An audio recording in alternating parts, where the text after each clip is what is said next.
Chapter 1032. Emo Shuyao wasn't worried at all about Ling Taihan, who had been tricked into helping him. Ling Taihan wanted to take revenge on Lei Zhenting anyways. He was just giving him a chance to save his subordinate. Even though Ling Taihan had accidentally saved Yili, he wouldn't feel guilty if Ling Taihan lost his life because of this. Emo Shuyao took off his cloak and put it on Yili. He said softly, "Lili, go back and change your clothes first." Yili rolled her eyes at him, then turned and walked towards the city gate tower. The battle on the city gate tower was still ongoing. Lei Zhenting's reversal technique was indeed shocking. With Ling Taihan's cultivation, even if Lei Zhenting wasn't injured, he wouldn't be a match for him. But when Yili and the others arrived, the one covered in injuries was actually Ling Taihan. However, Ling Taihan had spent his entire life studying martial arts. His personality was tenacious. Even though he was covered in injuries, he didn't seem to have any intention of stopping. Hearing Emo Shuyao and the others walk up the city gate tower, Lei Zhenting was the first to retreat. "Emo Shuyao, it's you again." Lei Zhenting narrowed his eyes as he stared at Emo Shuyao. Perhaps it was because of this battle, or because Emo Shuyao had returned early, or because his plan had been foiled. His originally deep and desolate eyes were somewhat bloodshot. Emo Shuyao raised his eyebrows indifferently. Only Yili, whose hand he was holding, could tell that he wasn't as calm as he looked. Emo Shuyao laughed. "Of course it's I. I'm the one who's curious. Why aren't you dead yet?" Lei Zhenting sneered. "You haven't died yet, so how can I die?" After saying that, Lei Zhenting ignored Ling Taihan and flew towards Emo Shuyao. However, the sword in his hand was pointed straight at Yili, who was standing beside Emo Shuyao. Emo Shuyao's expression changed as he sent Yili behind Han Mingyue.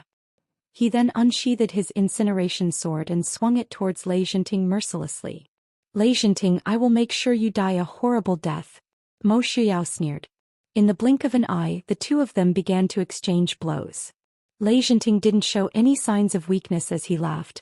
"We still don't know who will die a horrible death." It had to be said that even people like Han Mingyue and Ling Taihan were secretive about the heaven-defying effects of the reversal technique. After the battle between Lei Zhenting and Ling Taihan, it didn't seem like he had used up too much energy. He was still as fast as lightning when he fought with Emo Shuyao. This feeling almost reminded Emo Shuyao of the first time he fought with Lei Zhenting more than 10 years ago, when he just came out of the pugilistic world. At that time, his martial arts were slightly inferior to Lei Zhenting's. But now, Emo Shuyao was in the prime of his life while Lei Zhenting was gradually aging.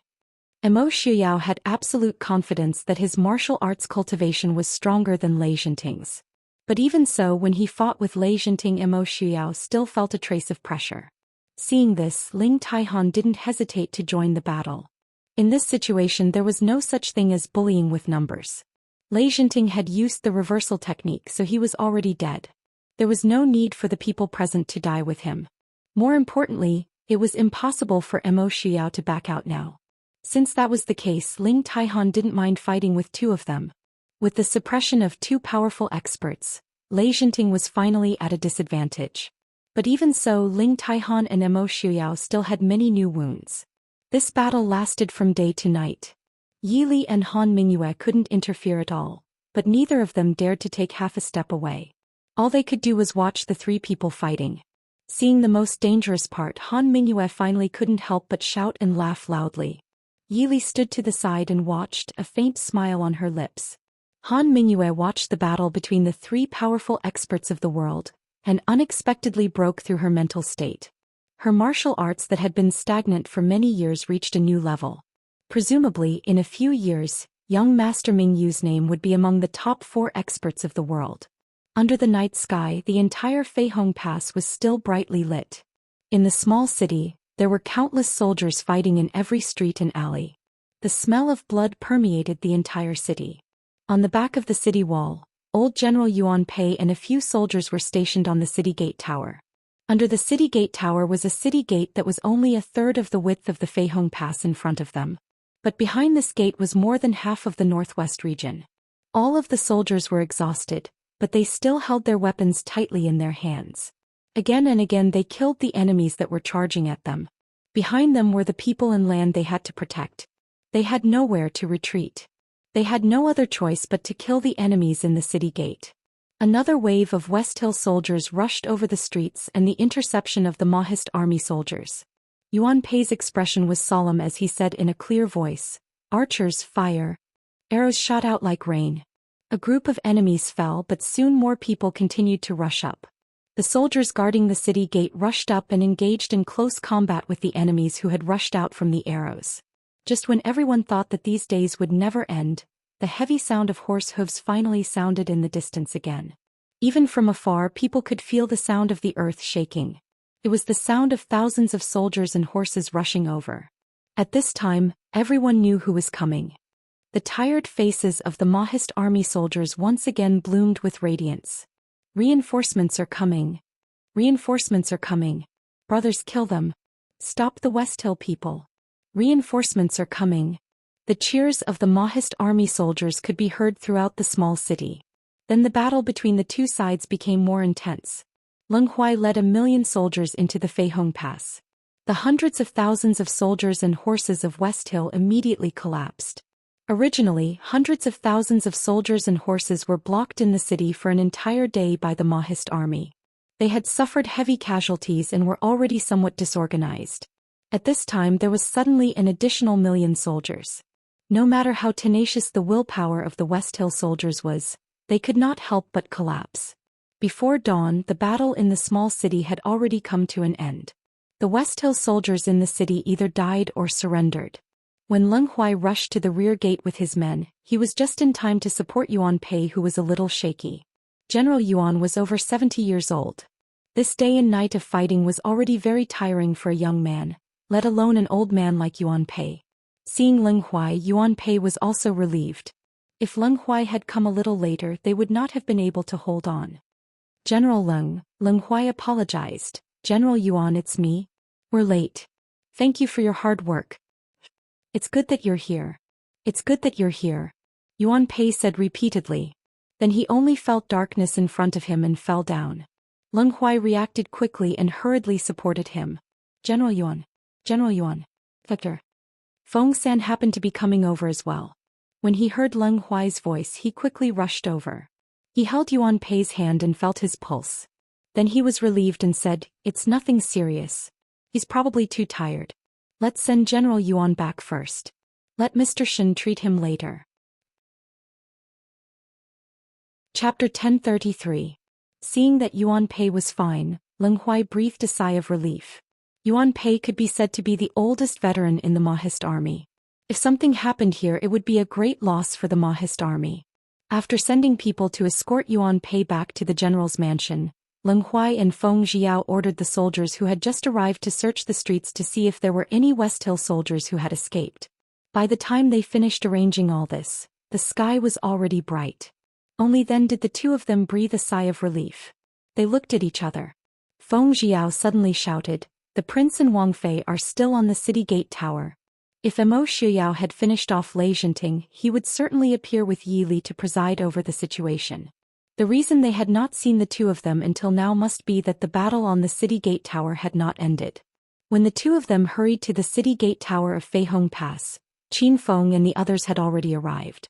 Although they were all covered in wounds and were either leaning against or sitting on the city gate tower without confidence, all of their expressions were incomparably relaxed. Feng Jiao could not help but smile. He shrugged and walked to the stairs on the side to help Qin Feng sit down under the city wall. After this battle they would not have to fight for a long time. Shouldn't they be relaxed? As a soldier, it might be a kind of sorrow to not have the chance to go to the battlefield in their lifetime. But as a country, if they were to spend their entire life in war, it would be better for the country to perish early. Seeing Feng Jiao, Leng Huai and the others appear one after another, Enchanting finally understood that he had lost to the Mahist army again. His attacks became fiercer and fiercer. However, after a day and night of intense fighting, Enchanting's exhaustion was far greater than that of Ling Taihan and Mo Shuyao. No matter how powerful the reversal technique was, it couldn't guarantee that Enchanting would be invincible in these 48 hours. Even if he was powerful, he would still be severely injured by Ling Taihan and Mo Shuyao, the two strongest experts in the world. As a human, even if he used up all his life force, there was still a limit. Therefore, after a few fierce attacks, Mo Shuyao and Ling Taihan could clearly feel the changes in Enchanting. The two of them glanced at each other. Ling Taihan's long sword streaked across the air and went straight for Lei Zhenting's chest. Behind him, Emo Shuyao leapt into the air. His sword went straight for Lei Zhenting's head. Lei Zhenting laughed coldly. He dodged Emo Xuyao's sword and grabbed Ling Taihan's long sword with one hand. Then, following Ling Taihan's sword, he rushed up and slapped his palm towards Ling Taihan's chest. Emo Xuyao had been waiting for this moment. The sword on his head was just a feint. The death acupuncture point on the head was such an important position. Unless Lei Zhenting couldn't move, he wouldn't let others stab him so easily. Emo Xuyao's sword changed direction. The incineration sword flashed across the air and entered Lei Zhenting's right shoulder. Lei Zhenting's palm paused. Ling Taihan twisted the sword in his hand and pulled it out of Lei Zhenting's hand. He lowered his body and slashed towards Lei Zhenting's legs with Emo Xuyao. Suddenly receiving Emo Xuyao's sword, Lei Zhenting quickly leapt out of the way in pain. He dodged Emo Xuyao and Ling Taihan's two swords. However, his left leg was still cut by Ling Taihan's sword. Lei Zhenting retreated all the way to the city wall before stopping. He lowered his head to look at the wound on his right shoulder and frowned. This sword wound wasn't important. However, his right shoulder had been injured by Yi Li's spear a few days ago. The injury hadn't fully healed yet. Now that Emo Xuyao's sword had struck him, it was like adding salt to the wound. Moreover, the reversal technique didn't allow him to completely ignore pain. Countless wounds and pain were added to his body, causing his strength to be greatly reduced. Emo Xuyao and Ling Taihan weren't in a hurry. They both gripped their swords tightly and looked at Lei Zhenting with indifferent expressions. At this point, with Lei Zhenting's personality, he definitely wouldn't run away. He probably wanted to drag someone down with him. Lei Zhenting smiled faintly and said, "To be able to fight with Prince Ding and the Yanwang Chamber of Commerce's leader, Ai's life wasn't in vain." Ling Taihan's expression was indifferent and didn't say anything. Emo Xuyao coldly smiled and said, "I never planned to fight with you. I only want one thing. You die, I live." Lei Zhenting was stunned. He couldn't help but laugh towards the sky. "Ha! Prince Ding really is Prince Ding. Emo Liufeng's good son. Emo Xuyao. If Ling Taihan wasn't here today, the one who would die at Ai's hands would definitely be you." The most unpredictable thing in the world was people. However, Emo Xuyao was able to predict people's hearts. That was why even an expert like Ling Taihan could be ordered around by him. Perhaps Yi Li was right. The Prince Ding mansion was destroyed because of people's sinister hearts. Emo Xuyao learned from this painful experience and could actually see through people's desires and intentions. That was why he lost at his hands. Emo Xuyao didn't care about Lei Zhenting's mockery. He calmly said, "If Pavilion Master Ling wasn't here, you wouldn't have died here. I naturally have other ways to kill you." Lei Zhenting laughed loudly. Everyone present looked at each other. No one understood what he was laughing about. Perhaps even he didn't understand. When he finally finished laughing, Lei Zhenting stood up again. He pointed his sword at Emo Xuyao and said, "Good. Good. We'll take a look. How can Prince Ding make I die?" Emo Xuyao's lips curved into a cold smile. "I want you to live a life worse than death." The atmosphere on the city gate tower changed again. Everyone couldn't help but hold their breaths as they stared at the three people facing off. The battle of life and death between the three people with the highest achievements in martial arts in the world was about to be decided. At the same time, it also meant that the final winner of this battle for supremacy that had lasted for many years was about to appear. Even though many people already knew who the world would belong to, they still couldn't help but feel their hearts tremble. Chapter 1034. On the city walls, a few dazzling rays of light flashed. 3 silhouettes rose from the ground at lightning speed. Then they engaged in a fierce battle. Ordinary martial artists would not be able to see their fight clearly. They could only see countless shadows flitting through the air and the sword chi coming from all directions. Everyone retreated to a safe place and looked up to watch this epic battle. The only one who could make out the situation was Han Mingyue. But at this time Han Mingyue was also staring at the 3 people fighting in the sky. She was so focused that she did not have the mind to answer the question of the people beside her. With a loud bang, before anyone could react, a black figure fell from the sky and heavily smashed into the ground above the city gate tower. Han Mingyue and Qin Feng stood in front of Yi Li, one on the left and one on the right. When everyone looked over, they saw Lei Jinting lying on the ground. His right wrist and legs were bleeding profusely. Lei Jinting lay on the ground with a dispirited expression.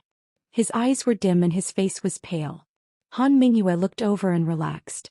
Lei Jinting's martial arts had been crippled and his limbs were injured. He no longer had any killing power. Very quickly, Emo Xiuyao and Ling Taihan landed on the ground at the same time. The two of them were not in good condition. Emo Xiuyao's snow-white robes were stained with blood. The wound on his left arm was even more shocking. Ling Taihan's blue robes had a long tear. A thin wound ran across his neck. If he was injured a little more, both of them would have been injured. Xiuyao. Yili looked at Emo Xiuyao's injuries and frowned slightly. Emo Xiuyao was in an extremely good mood. After dealing with Lei Jinting, Emo Xiuyao had dealt with almost all the people he wanted to deal with. Even the trace of gloominess between his brows had dissipated by quite a bit. Li I won. Emo Xiuyao said with a smile. Yili nodded slightly and said softly, I know. Cough cough. Lei Jinting, who had fallen to the ground, coughed twice and coughed out a mouthful of blood. He looked back at Emo Xiuyao and asked, Why didn't you kill me?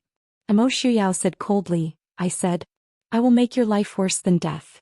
I always keep my word. Lei Jinting laughed disdainfully. I never thought that Prince Ding would also like to torture captives.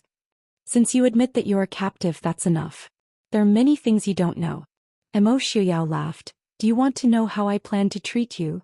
Emo Xiuyao's eyes suddenly shot out a fierce light, as if he didn't want to tear Lei Jinting apart, but still had to endure and let him live. Before Lei Jinting could open his mouth, a sword light flashed from the side. Emo Xiuyao flew into a rage. Ling Taihan, you're looking for death. Ling Taihan's sword pierced Lei Jinting's chest and blood flew out. Looking at the bloody hole in Lei Jinting's chest, he was breathing more than he was breathing in. It was obvious that he wouldn't survive. Ling Taihan was originally standing closer to Emo Xiuyao, and Emo Xiuyao was supporting Yili with one hand. Ling Taihan's sword was fast and ruthless. How could Emo Xiuyao block it in time? After Lei Jinting was stabbed by Ling Taihan, not only did he not feel any pain, he even looked at Emo Xiuyao with a mocking smile. It was as if he was saying, Didn't you want me to live a life worse than death? I's going to die now. Ling Taihan, 13th brother, many thanks. Lei Jinting smiled faintly. His dim gaze swept past Emo Xiuyao and Yili, and a trace of regret and worry flashed across his eyes. However, he was unable to say anything. Slowly, the last trace of light in his eyes faded away. Xiuyao. Yili grabbed Emo Xiuyao's hand that was about to slap Ling Taihan. She said softly, I'm a bit tired. Let's go back and rest. Emo Xiuyao's gaze warmed. He lowered his head to look at Yili's beautiful face and the traces of blood that had not been wiped away. His eyes became even more apologetic. Alright, let's go back and rest. General Leng Feng-san, I'll leave this place to you. Feng Zhiyao nodded with a bitter expression. He also hadn't rested for a day and a night, okay? Yili turned back to say to Ling Taihan, Tower Master Ling can rest in the city before you leave. Mr. Qin has a lot of medicine. Ling Taihan cupped his hands and said, Many thanks, princess. Seeing Emo Xiuyao and Yili leave hand in hand, Feng Zhiyao turned back to look at Lei Jinting's corpse on the ground. He frowned and said, How should we deal with this? Even though they were enemies, Lei Jinting was an ambitious and ruthless person. Feng Zhiyao didn't want to humiliate him too much. As the saying goes, a dead person's debts disappear. No matter how much hatred there was, what was a dead person? However, if Lei Jinting fell into Emo Xiuyao's hands, he would probably die without a complete corpse. Leng Huai raised his eyebrows. He had the same thoughts as Feng Zhiyao. Leng Huai was a military general of orthodox birth. He always had some respect for famous generals. Unless it was necessary, he normally wouldn't humiliate the enemy's corpse outside of the battlefield. That was the behavior of the weak.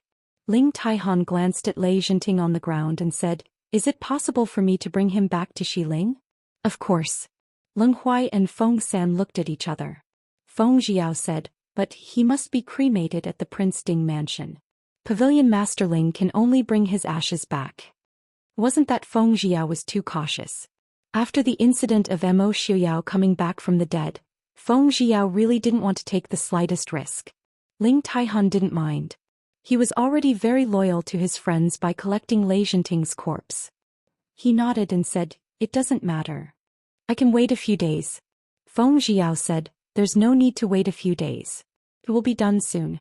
He didn't want Ling Taihan to wait here for a few days. It seemed that the prince's anger towards Lei Zhenting had not subsided. Maybe he would come to find trouble with Ling Taihan after he recovered. If that was all, it would be fine. Ling Taihan was now seriously injured. There was no need for the prince to come out. The Prince Ding mansion had plenty of ways to kill him. But it seemed that the consort didn't want Ling Taihan to die. If the consort was angry with the prince, it wouldn't be good for them as subordinates. Leng Huai naturally didn't think as much as Feng Jiao. He looked at Feng Jiao strangely. He thought that there was nothing wrong and nodded in agreement. Ling Taihan nodded and said, "Thank you very much. Pavilion Master Ling, you're welcome." "Speaking of which, we should thank Pavilion Master Ling," Feng Jiao said sincerely. No matter the reason, it was a fact that Ling Taihan had saved their lives, including the consorts. If Ling Taihan hadn't come in time, it would have been hard to say what would have happened today. Yi Li and Emo Xiuyao returned to the general's fu. After freshening up, Emo Xiuyao came out and saw Yi Li sitting at the table staring at the food in front of her. Even though they had just gone through a great battle that had almost wiped out the entire army, the servants of the general's fu still did their best to prepare a delicious breakfast. Not long after the two had returned, it was ready for the two to eat after they had freshened up. After freshening up, Yi Li had changed out of her bloodied clothing and washed away the tiredness and blood on her face. She appeared even more beautiful and moving. Seeing her in a daze as she stared at the food in front of her, Emo Xiuyao frowned in displeasure. He instinctively felt displeased. Lightly walking forward, he hugged her from behind. Emo Xiuyao asked softly, "Li, what are you thinking about?" Chapter 1035. Yi Li came back to her senses and shook her head. "It's nothing. I've been so tense these days. I don't know what to do now that I've relaxed." Emo Xiuyao rubbed her hair apologetically and said softly, "It's all my fault, Ali. There won't be anything that can upset you in the future. I'll do whatever you want to do in the future, okay?" That's right, from now on there was nothing that could annoy him. There was no one in this world that could threaten his Lily. The northern tribes had been defeated. They would not be able to recover for the next 30 to 50 years. Lei Zhenting was dead. Most of the elite soldiers of West Hill were left at Feihong Pass. In the south, they still had to face the 300,000 soldiers led by Murong Shen and Marquis Nan from the Dechu state. There was also the enmity between the Jinnan Palace and the Emperor of Xiling. With Lei Tingfeng's ability, it was good enough that he could protect himself. As for the Dechu state in the south, Emo Jingli had been exiled. A child who had not yet reached adulthood had ascended the throne. The power was only in the hands of the ministers and the Empress Dowager. They would not be able to cause any trouble. In the future, who in the world would dare to touch his Miss Li? Yi Li looked at him in surprise. Emo Xiuyao blinked and smiled. "Miss Li, why are you looking at me like that?" Yi Li asked, "Are you planning to withdraw the troops?" "We've finished fighting. What else can we do but withdraw?" Emo Xiuyao smiled. Yi Li was silent. She did not expect Emo Xiuyao to withdraw so soon. These days, Emo Xiuyao's plans and strategies gave her a bad feeling. It was not that there was anything wrong with being ambitious. Emo Xiuyao had the ability and the qualifications to conquer the world. He even had the world under his control. But perhaps it was because these days each battle was crueler than the last, that she developed an uncontrollable hatred for war. He had seen too many dead people in the past few years. Pulling Yi Li into his embrace, Emo Xiuyao's handsome face carried a gentle smile. He gently patted Yi Li's back and said softly, "Li Li, are you tired? Why don't you rest for a while?" Yi Li nodded unconsciously. She leaned against Emo Xiuyao and slowly closed her eyes. She was indeed a little tired. When Yi Li was fast asleep, Emo Xiuyao gently carried her to the bed. Emo Xiuyao leaned over to look at Yi Ran's beautiful face that was frowning slightly in her sleep. He tenderly raised his hand and gently traced her face. He whispered with a smile, "Silly Li, how could I not know what you are thinking? What's more, if I were to finish playing, wouldn't Emo Xiaobao become a prodigal?" He gently covered Yi Li with a blanket. Emo Xiuyao turned around and left the room. There were a few lines of himself written on the top of the rice paper placed outside the room. It was obvious that the owner of the writing had forgotten to keep it in a hurry. When the soldiers left the Huai border, the roads were clear. Crows flew in the cold sky. Pitiful white bones piled up in a lonely grave, all for the general's military achievements. Using this poem to describe the Maoist army might be a little biased, but it was also obvious that the writer's thoughts and feelings about the current situation. Yili was indeed very tired. When she woke up, the sky had already darkened. If Emo Xiuyao wasn't worried that it would be bad for her body if she didn't eat for too long, she might have continued to sleep. Yili sat up and looked at Emo Xiuyao, who was sitting leisurely by her bed. He didn't change at all before she fell asleep. She knew that he hadn't rested at all. In fact, Yili and the guards of Feihong Pass were not the only ones who were tired. Emo Xiuyao heard that Yili was still in Feihong Pass halfway, so he rushed back with his men. Then there was a big battle with Enchanting. It was impossible to say that he wasn't tired. Why didn't you rest? Yili frowned and asked softly. Emo Xiuyao shook his head with a smile and said softly, looking at Yili, I'm not tired. Yili has slept for a long time. It's time to get up and have some dinner. Yili looked at the man with a gentle smile in front of her speechlessly. It was as if the gloominess and ruthlessness when facing Enchanting and Ling Taihan had never existed. Looking at her silent appearance, Emo Xiuyao retracted his smile and pulled Yili into his embrace, asking softly, Is Yili angry at me? Yili was silent for a moment. Then she sighed softly and shook her head, saying, No, I know, you're right. Emo Xiuyao fell silent as well. After a while he smiled and looked at Yili, saying, It's just that you can't accept it, right? That's right. I did it on purpose. How could those trash of Emo Jinglies be able to hurt me? I already had this plan when Yili handed me the list of infinite boundless mountain spies. I understand Emo Jingli. I know what he will do when forced into a corner. Now, everything is developing as I imagined. It's just that. I didn't think that Yili actually didn't listen to me and leave Feihong Pass. If it weren't for Ling Taihan, even if he had arrived. Fortunately, I was right to leave Ling Taihan alive back then. Emo Xiuyao's hands around Yili's waist trembled slightly. However, he lowered his head and looked at Yili with a faint smile in his eyes and in his low voice. Such a stubborn smile made Yili feel even more bitter in her heart. She couldn't blame this man. Yili gently leaned into Emo Xiuyao's embrace and thought silently. No matter how many things he did, no matter how many ideas he had that she couldn't agree with or accept, she would never be able to blame him. This wasn't his fault. He wanted revenge. He wanted to protect his family and loved ones. He wanted the Prince Ding mansion to continue existing in this world. He wanted to get the most returns with the least effort.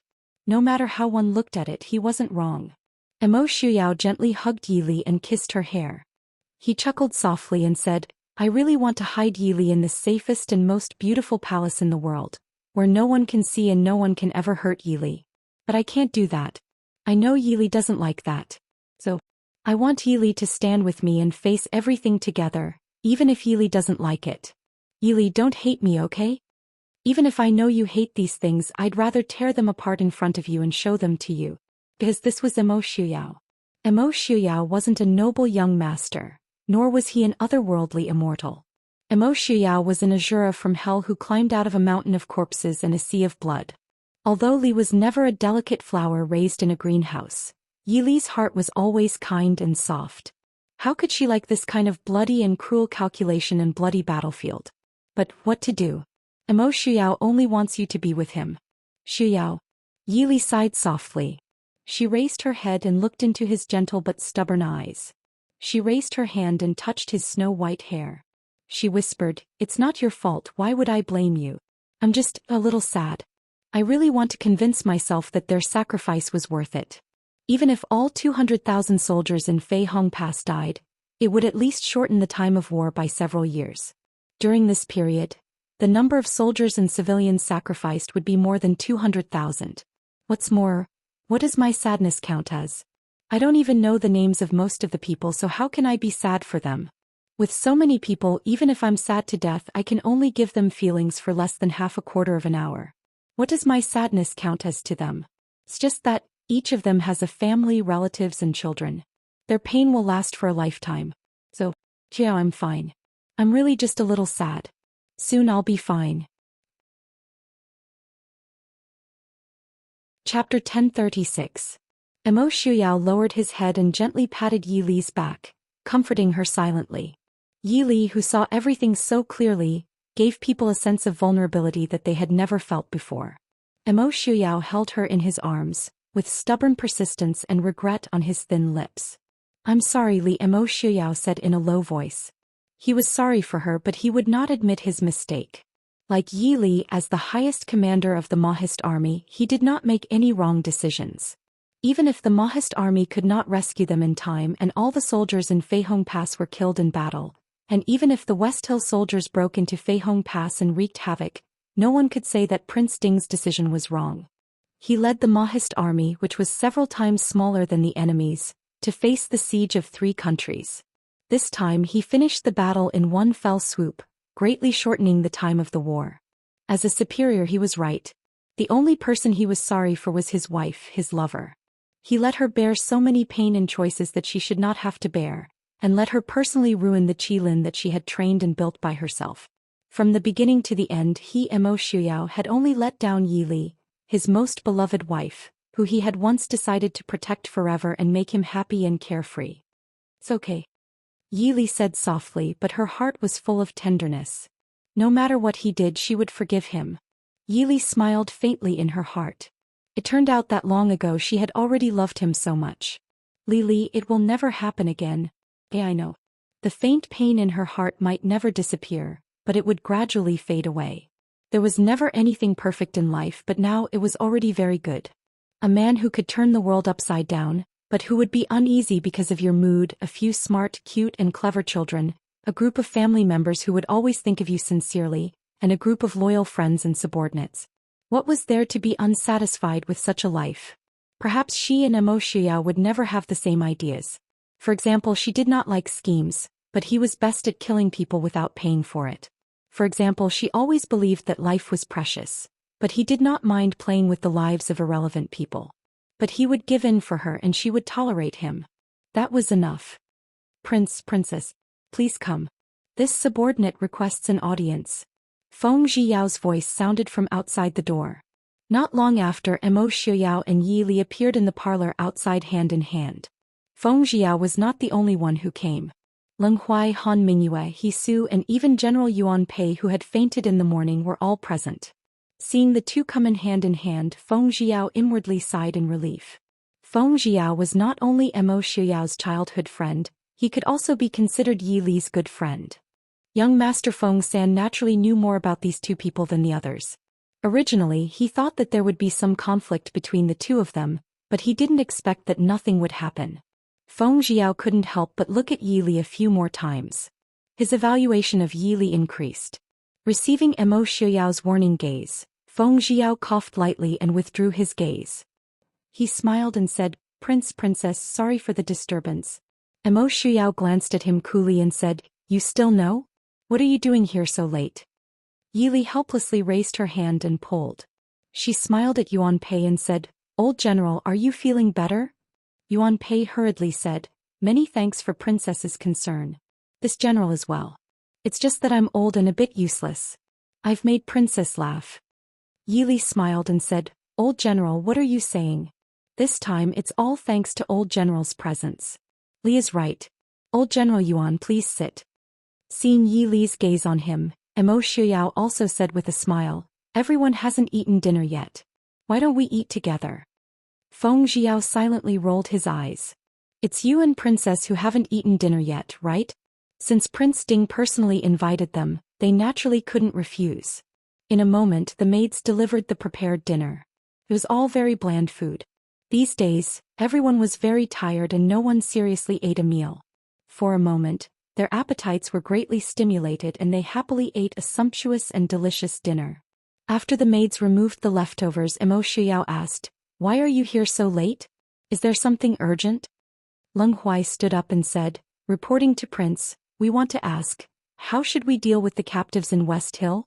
In fact, this wasn't an urgent matter. However, they were dragged here by Feng Zhiyao. At this moment, Feng Zhiyao looked like he had eaten and drank enough and pretended to be dead. Leng Huai had no choice but to bring up this matter. Although it wasn't urgent, it wasn't a small matter. There were nearly 100,000 captives in West Hill. With so many people, it was a big problem no matter where they were placed. No matter how they dealt with it, it would be troublesome. Hearing this, Xiao's eyes flashed. He was about to speak but paused when he saw Yili beside him. He pondered for a moment and said, "Send someone back to West Hill. We don't need much. 50 taels of silver per soldier." Leng Huai hesitated. Will the West Hill people agree? 50 taels of silver wasn't much, but 100,000 people added together was a lot. Moreover, it wasn't difficult to gather 100,000 soldiers with this idea. At the very least, it wouldn't cost 5 or 6 million taels of silver. To Celine, this wasn't a very good deal. Xiao laughed coldly and said, "Announce this matter to the world. They have to agree even if they don't. If they don't agree, send them all to the north to farm." The north had been ruined beyond recognition by the northern tribes. It just so happened that they lacked people to farm. Leng Huai thought about it and couldn't help but laugh. As expected, Prince Ding was resourceful. This general obeys. Chapter 1037. The war was finally over. Although there was still a faint smell of blood in Feihong Pass after a fierce battle, there was a sense of serenity in the past. On the streets, at the city gates, there were no people coming in and out leisurely. The soldiers of the Mahist army silently cleaned up the battlefield and washed the bloodstains on the streets. Some of the bloodstains were from their comrades, some were from their enemies. Mixed together, no one could tell who had shed the blood, but both sides of the battle had paid a terrible price. In the morning, Yili took Qin Feng, Zhuo Jing and Wei Lin out of Feihong Pass and came to a hillside not far from Feihong Pass. When they arrived, there were already many people waiting there. Most of the people present were injured and some were even seriously injured. Everyone had a solemn look on their faces. This was the place where more than 1,000 Qilin were buried. Seeing Yili arrive, the more than 100 Qilin immediately stood up straight and saluted in unison. "Greetings to Wang Fei." Yili nodded solemnly and stood up. "No need to be so polite. Many thanks to Wang Fei for personally coming to attend the funeral of our brothers." A middle-aged man with a face full of vicissitudes came forward and saluted Yili respectfully. This was the only surviving commander of the Qilin squad who was stationed at Feihong Pass this time. Although Yili could not remember the names of all the Qilin team members, Yili knew most of the team leaders. Because most of these people were the first batch of Qilin team members who stood out. Many of their skills were even taught by Yili personally. Yili still remembered that this middle-aged man was called Li Yu. He had the same name as the elegant and knowledgeable Li Yu of southern Tang, but he was a completely different person. Even when facing his own comrades, he was still very polite. This time he took the initiative to come forward and talk to Yili. It was indeed not easy for him to take the initiative to talk to her. A bitter smile appeared on Yili's face. "They were all taught by me, so how could I not come? I'm sorry." The usually silent man's eyes instantly turned red. He looked at Yili and choked out, "No, it has nothing to do with Wang Fei. Since he was a soldier, it was a blessing to die on the battlefield. It's just that we..." Yili looked around. Compared to the neat and extraordinary Qilin of the past, the more than 100 wounded soldiers now looked somewhat dispirited and sorrowful. Over 100 men who had never retreated in the face of thousands of soldiers and horses were now looking at the neat rows of tombs in front of them with red eyes. Lying inside were all their comrades who had gone through fire and water with them. Perhaps 2 days ago, they had gathered together to chat and laugh about their families, wives, children, and future. But now they were separated by life and death. Yili sighed softly and walked to the front of the tomb, where there was a small open space. She respectfully bowed 3 times to the tombs and said in a deep voice, "Chancellor." Behind her, Qin Feng and Wei Lin took the wine jars and walked to the tombs in front of them. They sprinkled some wine in front of each grave. The Qilin soldiers at the side saw this and followed the 2 of them to sprinkle wine along each grave. The low whimpering sound of a zither came from the empty space in front of them. Everyone turned back and saw Yili sitting on the ground with a simple ebony zither on her knees. Yili's white fingers strummed and the whimpering sound of the zither slowly flowed from her fingers. The sound of the zither was simple and unadorned, and the faint melody it played was even more desolate and sorrowful. This was the soul-summoning song. Yili's zither skills were not very good. There was not even a trace of sorrow on her face. However, the sound of the zither that flowed out from her fingers made everyone feel a faint sadness and regret. Yes, it was not sorrow but regret. Regret that she could not do better. Regret that so many outstanding soldiers died in such a way. Suddenly, the sound of the zither changed and gradually became more intense. Every string seemed to be plucking at everyone's heart. It made everyone involuntarily think of the past. The pride and joy of just joining Qilin, the countless difficult training and the experience of going through life and death together, and the pride of going to the battlefield together. A man should know that the kindness of the country is great. Dying on the battlefield is a good ending. Someone shouted in a deep voice, "Brothers, farewell." Toast.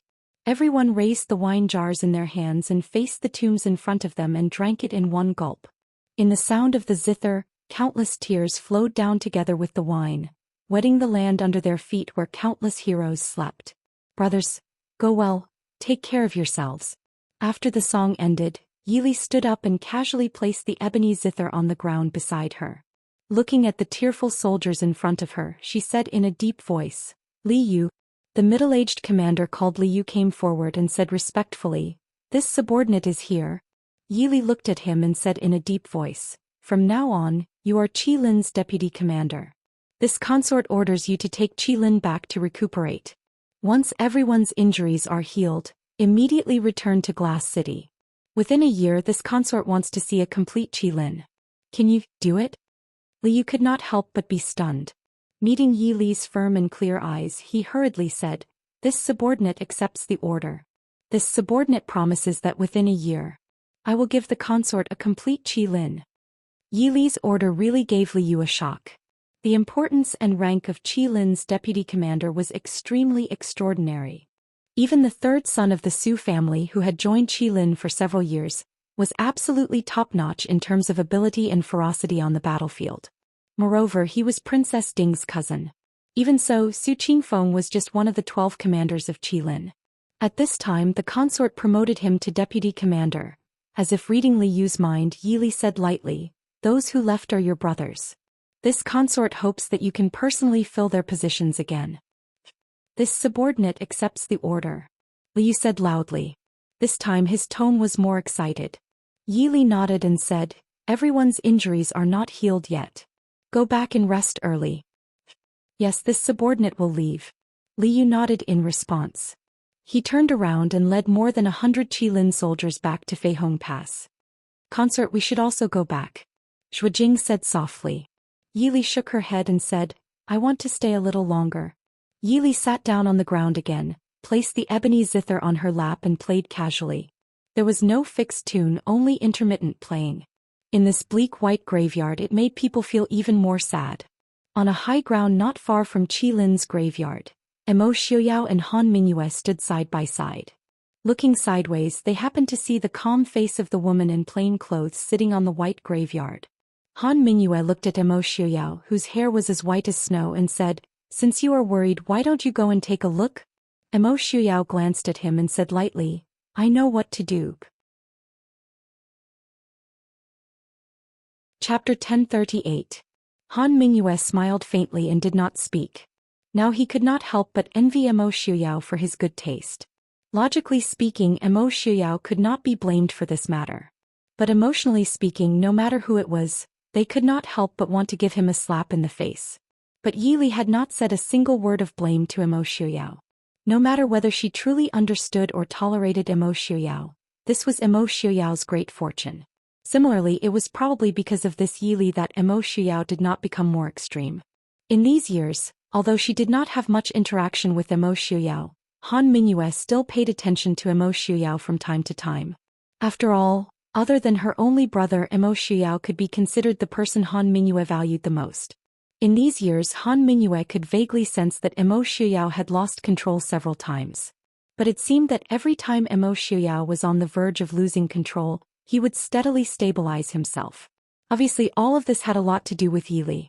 Just like last night when Ling Huai mentioned the matter of the West Hill soldiers being held captive, Han Mingyue could clearly sense that Emo Xiuyao had the intention to kill.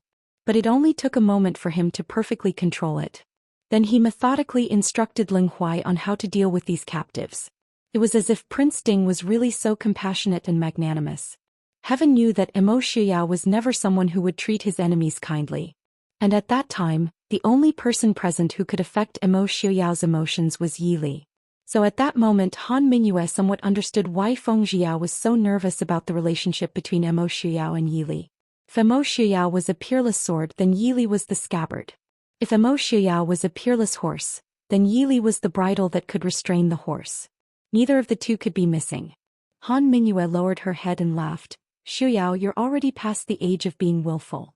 Other people's tolerance is not for you to squander as you wish. At least, you should go to the Qilin soldiers' graves and toast a cup of wine. These people are all trained by Princess Ding herself. They are completely different from what you and I know. I always feel that Princess Consort's feelings towards these Qilin soldiers are not the same. This time for your plan you sacrificed half of the Qilin soldiers. If someone destroyed half of your Prince Ding mansion, would you be happy? Emo Xiaoyao was silent for a long time. Suddenly he said in a low voice, I hate Qilin. Han Mingyue paused. After thinking for a moment she couldn't help but laugh. Do you hate Qilin? Or do you hate that Princess Consort treats other people or things differently? Princess Consort is different from other women. You should have known that a long time ago. Go. Don't say that you hate Qilin. They are the most outstanding and admirable soldiers. Don't tell me that you don't feel regret. As Prince Ding, Emo Xiaoyao could be said to be one of a kind. He was destined to like all the elite soldiers. How could he not like Qilin, the elite of the elite soldiers? To be honest, Emo Xiaoyao still underestimated Qilin's fighting strength. He didn't even think that Yi Li would send Qilin to guard Fei Hong Pass. After all, compared to hundreds of thousands of soldiers, a troop of 1,000 people, no matter how elite, was still too small. Initially, Emo Xiaoyao was already prepared for the annihilation of the entire Fei Hong Pass. However, he did not expect that it was this group of people that he did not expect to save the entire Fei Hong Pass. After a long silence, Emo Xiaoyao walked in the direction of Yi Li. Xiaoyao. Behind him, Han Mingyue suddenly called out. Emo Xiaoyao turned around. He looked at him and raised an eyebrow in confusion. Han Mingyue said, We're still brothers, right? Emo Xiaoyao nodded slightly. With a tap of his foot he rushed in the direction of Yi Li, looking at a certain person's figure hurriedly leaving. Han Mingyue couldn't help but chuckle. Who would have thought that Emo Xiaoyao, who was in the dreams of countless maidens back then, who was unrestrained and unrestrained, would be so anxious now? Thinking about himself, young Master Mingyu raised his eyes and looked into the distance. His elegant lips hooked up in a calm and relaxed smile. Emo Xiaoyao landed not far behind Yi Li like a light swan. He didn't make any noise. Qin Feng and the others looked at Emo Xiaoyao and silently retreated. Emo Xiaoyao looked at Yi Li sitting on the ground. He quietly walked over and sat on the ground like Yi Li. Xiaoyao? Yi Li stopped playing the zither and asked in confusion, Didn't you say that Feng San and the others had something to discuss with you? Why are you here? Emo Xiaoyao smiled faintly and said, The war is over. No matter how big the matter is, it can be put aside for a while, right? Yi Li smiled and nodded. Now, except for Murong Xin and Marquis Nan, who were still leading the Dechu State's army in the south to fight against the West Hill, the Mahist army was already quiet. Lowering her head and thinking, Yi Li said, How to settle the families of the dead and seriously injured soldiers. Emo Xiaoyao held her slightly cold hand and held it in his palm. He said, You can leave these matters to young Master Qingchen. Don't worry, Li. I promise that every dead soldier's funeral will be arranged properly. The same goes for Qilin. Yi Li smiled and nodded. He was not worried about Qilin. Qilin had a very perfect system, including compensation for casualties and serious injuries. Moreover, Qilin did not have many people, so it was fine as long as they followed the rules. However, the other soldiers of the Mahist army often suffered thousands of casualties. It was not easy to deal with them properly. Seeing Yi Li's worry, Emo Xiaoyao promised firmly, I will tell all the generals to take care of their soldiers' funerals. Hearing Emo Xiaoyao's solemn promise, Yi Li could not help but smile. She said, Of course I believe you. You don't have to be so serious. I just said a few words casually. Emo Xiaoyao smiled faintly and did not say anything. Lily's heart was too soft and she thought too much. However, Emo Xiaoyao knew that she was not thinking about the so-called kindness or the so-called noble character. She thought that this was how it should be. Yi Li had many ideas that were incompatible with the people of this era. For example, she thought that men should respect women. She thought that soldiers should protect the people. She thought that the country should take care of the soldiers' funerals. It was not that she thought that was wrong. It was just that for the people of this era, it was too absurd and difficult to do.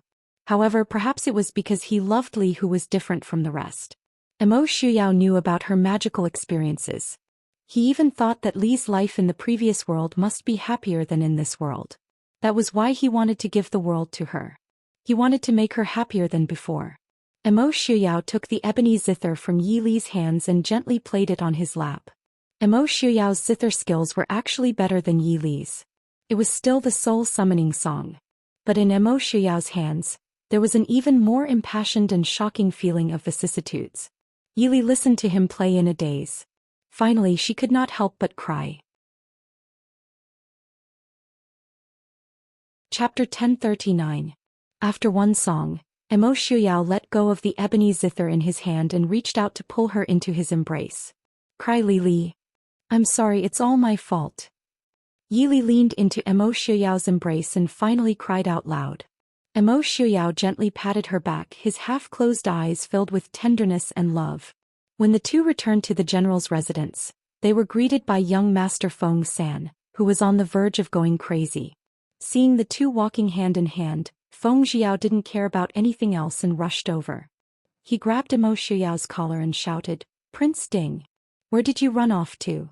Do you want the Prince Ding mansion or not? Are you going to deal with the documents in the study or not? More importantly, you were the one who told us to take care of things, but you ran off without a trace. What do you want?" Young Master Feng San was so angry that he couldn't care less about offending his superior. He roared at Emo Shuyao. Feng Xiao's sudden outburst really scared Yi Li and Emo Shuyao. Emo Shuyao quickly came back to his senses. He calmly pushed away Feng San's hand that was grabbing his collar and said, "Feng San, if you have something to say it slowly." Feng Xiao sneered, "Say it slowly? I want to say it slowly, but I have to be able to find the person first. We just finished the war and there are so many things to take care of. So many of us put down what we were doing to listen to Prince Ding's instructions. In the end, we couldn't even find the shadow of a person." Hearing this, Yi Li couldn't help but feel a bit guilty. In the end, Emo Shuyao ran out so willfully to find her. She took a step forward and whispered to Feng Xiao, "Feng San, today's matter."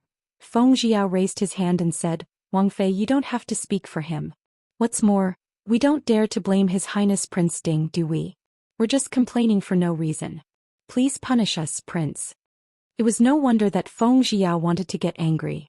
The war had just stopped and the busy ones did not know that the Feihong Pass was in a mess. This war had lasted for nearly a year and everywhere outside the Feihong Pass was a mess. Everyone was busier than before the war ended. However, the busiest person was nowhere to be found. Not only was Emo Shuyao nowhere to be found, even Han Mingyue, who was usually able to help out, was nowhere to be found. Feng Xiao looked at the empty study room and the piles of files for a long time. Finally, he couldn't help but vent. Everyone present, other than Yi Li and Emo Shuyao, looked at Feng Xiao with admiration as if they were looking at a brave warrior. He dared to yell at Prince Ding in front of everyone. He really had a lot of guts. Emo Shuyao unexpectedly had a rare good temper. He smiled and said, "All right, I know. Tomorrow morning I promise to take care of everything." Feng Xiao raised an eyebrow. "Tomorrow morning? Do you have a problem?" Emo Shuyao said, "No." Feng Xiao quickly shook his head. As long as Prince Ding was willing to do it, the efficiency was very good. How could Feng Xiao have a problem? The group entered the study room and sat down. Feng Xiao took a breath before asking, "Why did Prince summon us this morning?" Just now, his anger rushed to his head. Now that he drank a cup of tea and calmed down, Feng Xiao also felt that he was a little impulsive. He was polite to Emo Shuyao when he asked. Emo Shuyao pulled Yi Li to sit down and said with a smile, "It's nothing. I just want to talk about how to deal with the casualties." Speaking of this, Feng Xiao's expression also became serious. He took out a file from the pile of files beside him and said in a low voice, "After nearly a year of fighting, the specific numbers haven't been calculated. But this time there are casualties in Feihong Pass. Including Qi Lin, there were a total of 237,600 soldiers stationed at Feihong Pass. Only 13,127 of them survived. Among them, 19 of them were captains and above and 7 of them were deputy generals." With such heavy casualties, even Emo Shuyao was speechless for a long time. For so many years, besides the tragedy of the Maoist army in Huifeng Valley more than a decade ago, this was the first time there was such a heavy casualty rate. And these soldiers stationed at Feihong Pass were the elite soldiers of the Maoist army. They were not the soldiers of Dechu state that Mo Shuyao had just taken in. Just one battle was so tragic, not to mention the casualties in the past half a year. With a rough estimate, the casualties of the Maoist army since the siege of Chu capital was broken up until now was at least 600,000 to 700,000 Maoist army elite soldiers. The Maoist army that originally had less than 1 million elite soldiers now had less than 20 to 30% left. The rest were the remnants of Dechu state soldiers that had been taken in before. This time, Mo Shuyao had taken in hundreds of thousands of Chu army soldiers, as well as the new recruits that had just entered the camp not long ago. This battle could not be considered a loss for both sides, but all sides that participated in the battle had paid a huge price. No wonder Mo Shuyao did not plan to continue attacking the Dechu state and Xiling. Looking at the shocking numbers in front of them, the three could not help but be silent. The atmosphere also became more solemn. Mo Shuyao thought for a while and said, "Feng San, have people pass down I's orders. All the soldiers that died in battle must be given out without exception. And the wounded soldiers must be properly settled. If there are any problems, have them come directly to I." Feng Jiao hesitated for a moment, but still nodded. To settle so many dead soldiers and wounded soldiers was undoubtedly a huge project for the Prince Ding mansion. But this was what they should do and the only thing they could do. Let the dead rest in peace. Yili said, "All the silver from the exchange of prisoners from Xiling can be used on this. If it is not enough, you can ask Han Mingxi for more. Just let me know when you come back." Feng Jiao hurriedly thanked Yili. Mo Shuyao thought for a while, then raised his eyebrows and said, "Li, do not worry. We will have other sources of income very soon." "Other sources of income?" Yili raised her eyebrows. Mo Shuyao smiled coldly and said, "Of course. There is also the reparations from the northern tribes, Xiling and Dechu state." A battle was not so easy to win. If they won, they might not be able to rest easy. But if they lost, they would be in big trouble. Since ancient times, the loser either had to pay tribute or cede territory to pay reparations. This was a common practice. Mo Shuyao had no interest in paying tribute. Since it was not sincere, there was no need to put on an act. But reparations were necessary. Hearing this, Feng Jiao could not help but clap his hands and laugh. "Prince is right. I forgot about this matter." Chapter 1040. In city, the Emperor of Xiling's city. Ever since the imperial city in the north of Xiling was forced to be given to Mo Shuyao, the Emperor of Xiling had moved his capital to In City. Fortunately, the Murong family had been running In City for hundreds of years. Although it was not as majestic as the Emperor of Xiling's city, it was still one of the most prosperous cities in Xiling. After 2 years of major renovation by the Emperor of Xiling, it barely lived up to the name of the imperial city. Speaking of which, it was no wonder that all the powers in the world did not like Mo Shuyao. Not to mention the northern tribes. In the royal house of the northern tribes, other than the king of the northern tribes who lived in a small stone city, the other nobles still lived in tents. The two powerful countries, Xiling and Dechu state, had lost their imperial cities one after another. Dechu state had to settle in Nanjing, while Xiling had moved to In City. Prince Ding, who held 2 imperial cities at the same time, did not care about whether he was going to ascend to the throne or not. It was no wonder that others were envious of him. In the Jinnan Palace of In City, Lei Tingfeng sat on the seat of honor, looking at the empty hall below in a daze. He had once wanted to ascend to this position. He had been proud of Jinnan Palace since he was young. In his heart, the position of Jinnan of Gojoseon was much more noble than the hypocritical position of the emperor. After all, his father was much more powerful than the emperor, who only knew how to eat, drink and play in the palace. Therefore, his dream was to gain his father's approval and become the ruler of Jinnan Palace. But when he really sat on this position, he only felt desolation and coldness. "Prince, what should we do next?" In the hall, there were 3 generals and a few men who looked like civil servants. One of them asked worriedly. In fact, these people's worries could not compare to Lei Tingfeng's. They had rushed all the way back to West Hill, so the news from Feihong Pass had not reached them in time. However, Lei Tingfeng knew in his heart that his father was already gone. Lei Tingfeng's heart trembled and he felt a chill run down his spine after losing Genom of Gojoseon's Jinan Palace. After a long time, Lei Tingfeng opened his eyes and calmly looked at everyone present. Lei Tingfeng raised his hand and a golden token appeared in his hand. On the token was a golden four-clawed golden dragon with the word South Town engraved in the middle. Other than the three generals, everyone else turned pale with fright. This was the most important token in Jinan Palace. It represented the status and authority of Genom of Gojoseon. Seeing the token was like seeing Genom of Gojoseon. "Greetings, Prince."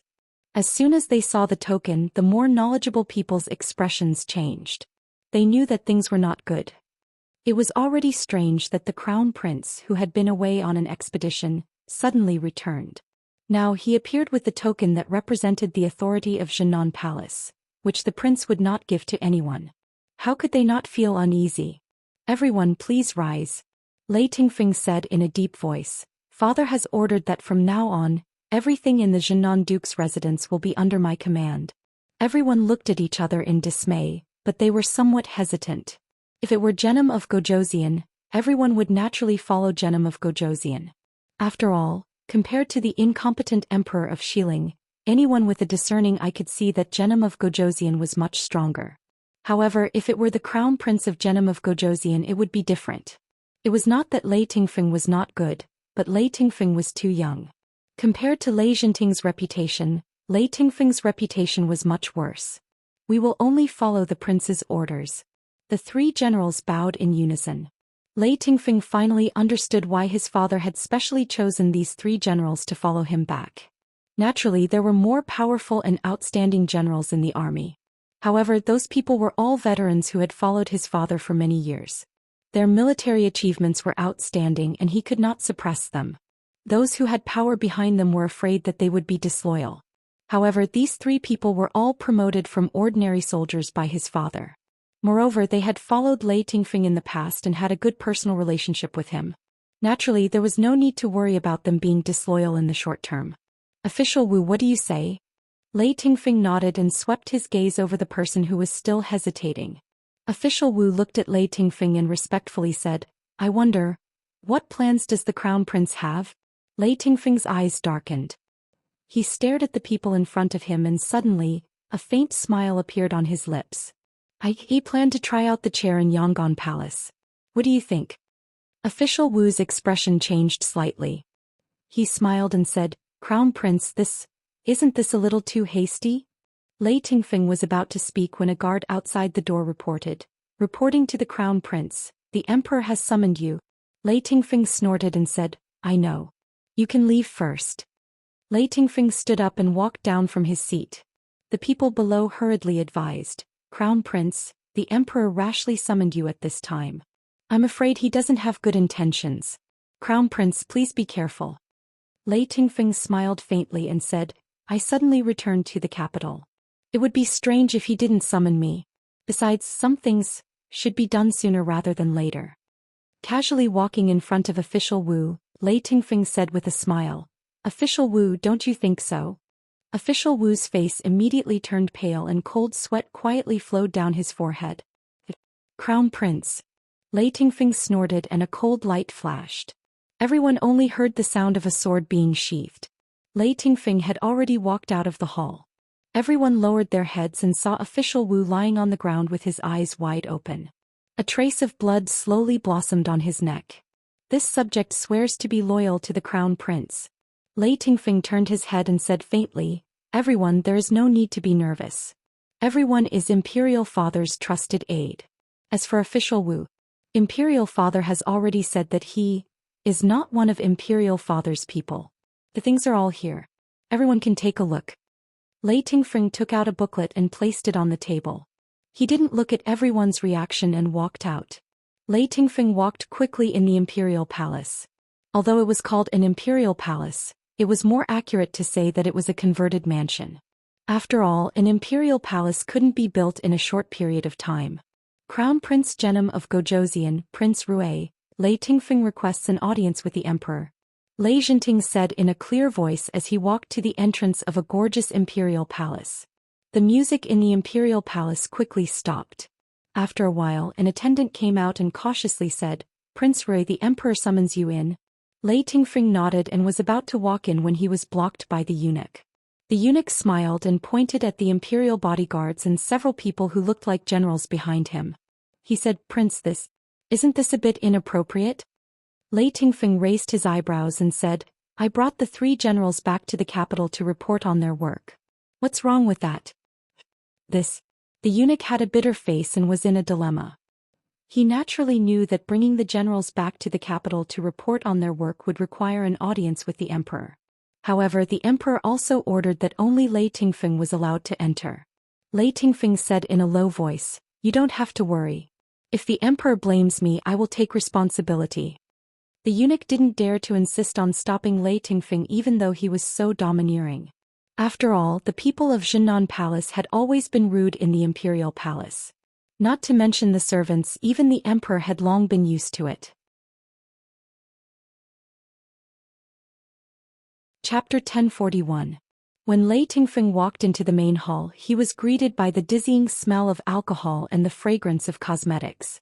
Even though outsiders might not know the inside story, Lei Tingfeng's eyes couldn't help but flash with a trace of coldness when he saw this scene when his father died in battle. "Lei Tingfeng greets your majesty." Lei Tingfeng bowed his head in salute. The 3 generals behind him also saluted. "Generals Feng Li Zhongyi and Shangguan Qing greet your majesty." The emperor of Xiling looked down with drunken eyes and said with a smile, "It's Tingfeng. Come and sit down." Lei Tingfeng stood up and walked to the front of the right and sat down. He said, "Tingfeng thanks imperial uncle." The emperor of Xiling was thinner than 2 years ago when he was in the emperor of Xiling's city. Years of alcohol and women had corroded his body, and his smiling eyes were muddy and lifeless. However, at this moment when this pair of eyes looked at Lei Tingfeng, it was filled with meaning. "Tingfeng, aren't you following your father to attack the Mo family army? Why did you come back?" Lei Tingfeng said, "Imperial uncle, imperial father received news that Southern Chu has abandoned their alliance with our country and has switched sides to the Prince Ding mansion.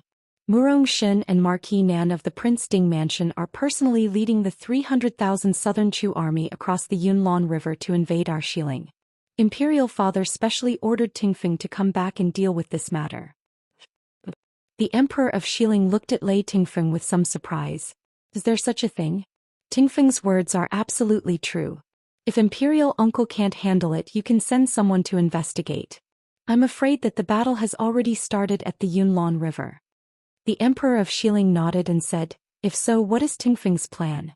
Lei Tingfeng looked up at the emperor of Xiling and said, "Tingfeng plans to send Shangguan Qing and Feng Li to lead 500,000 soldiers to fight Murong Shen and Marquis Nan." 500,000? The emperor of Xiling looked at Lei Tingfeng and asked, "Where do we have so many soldiers?"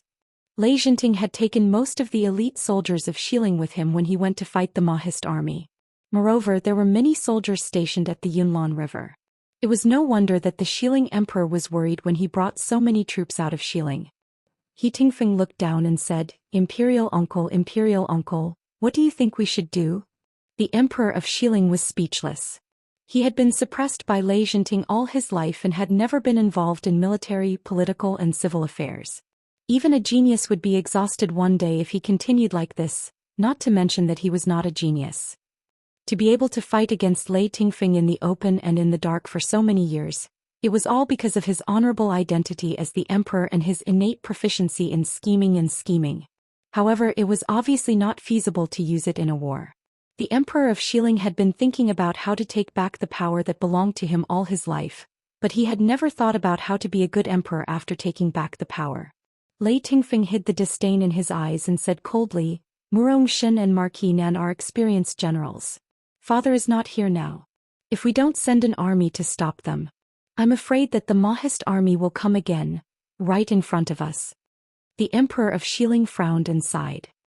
He habitually reached out to take the wine glass on the table and waved at Lei Tingfeng impatiently, saying, "Fine, you go. We'll do as you say." Lei Tingfeng had just breathed a sigh of relief when suddenly a person who looked like a eunuch hurried in from outside and whispered a few words in the emperor of Xiling's ear.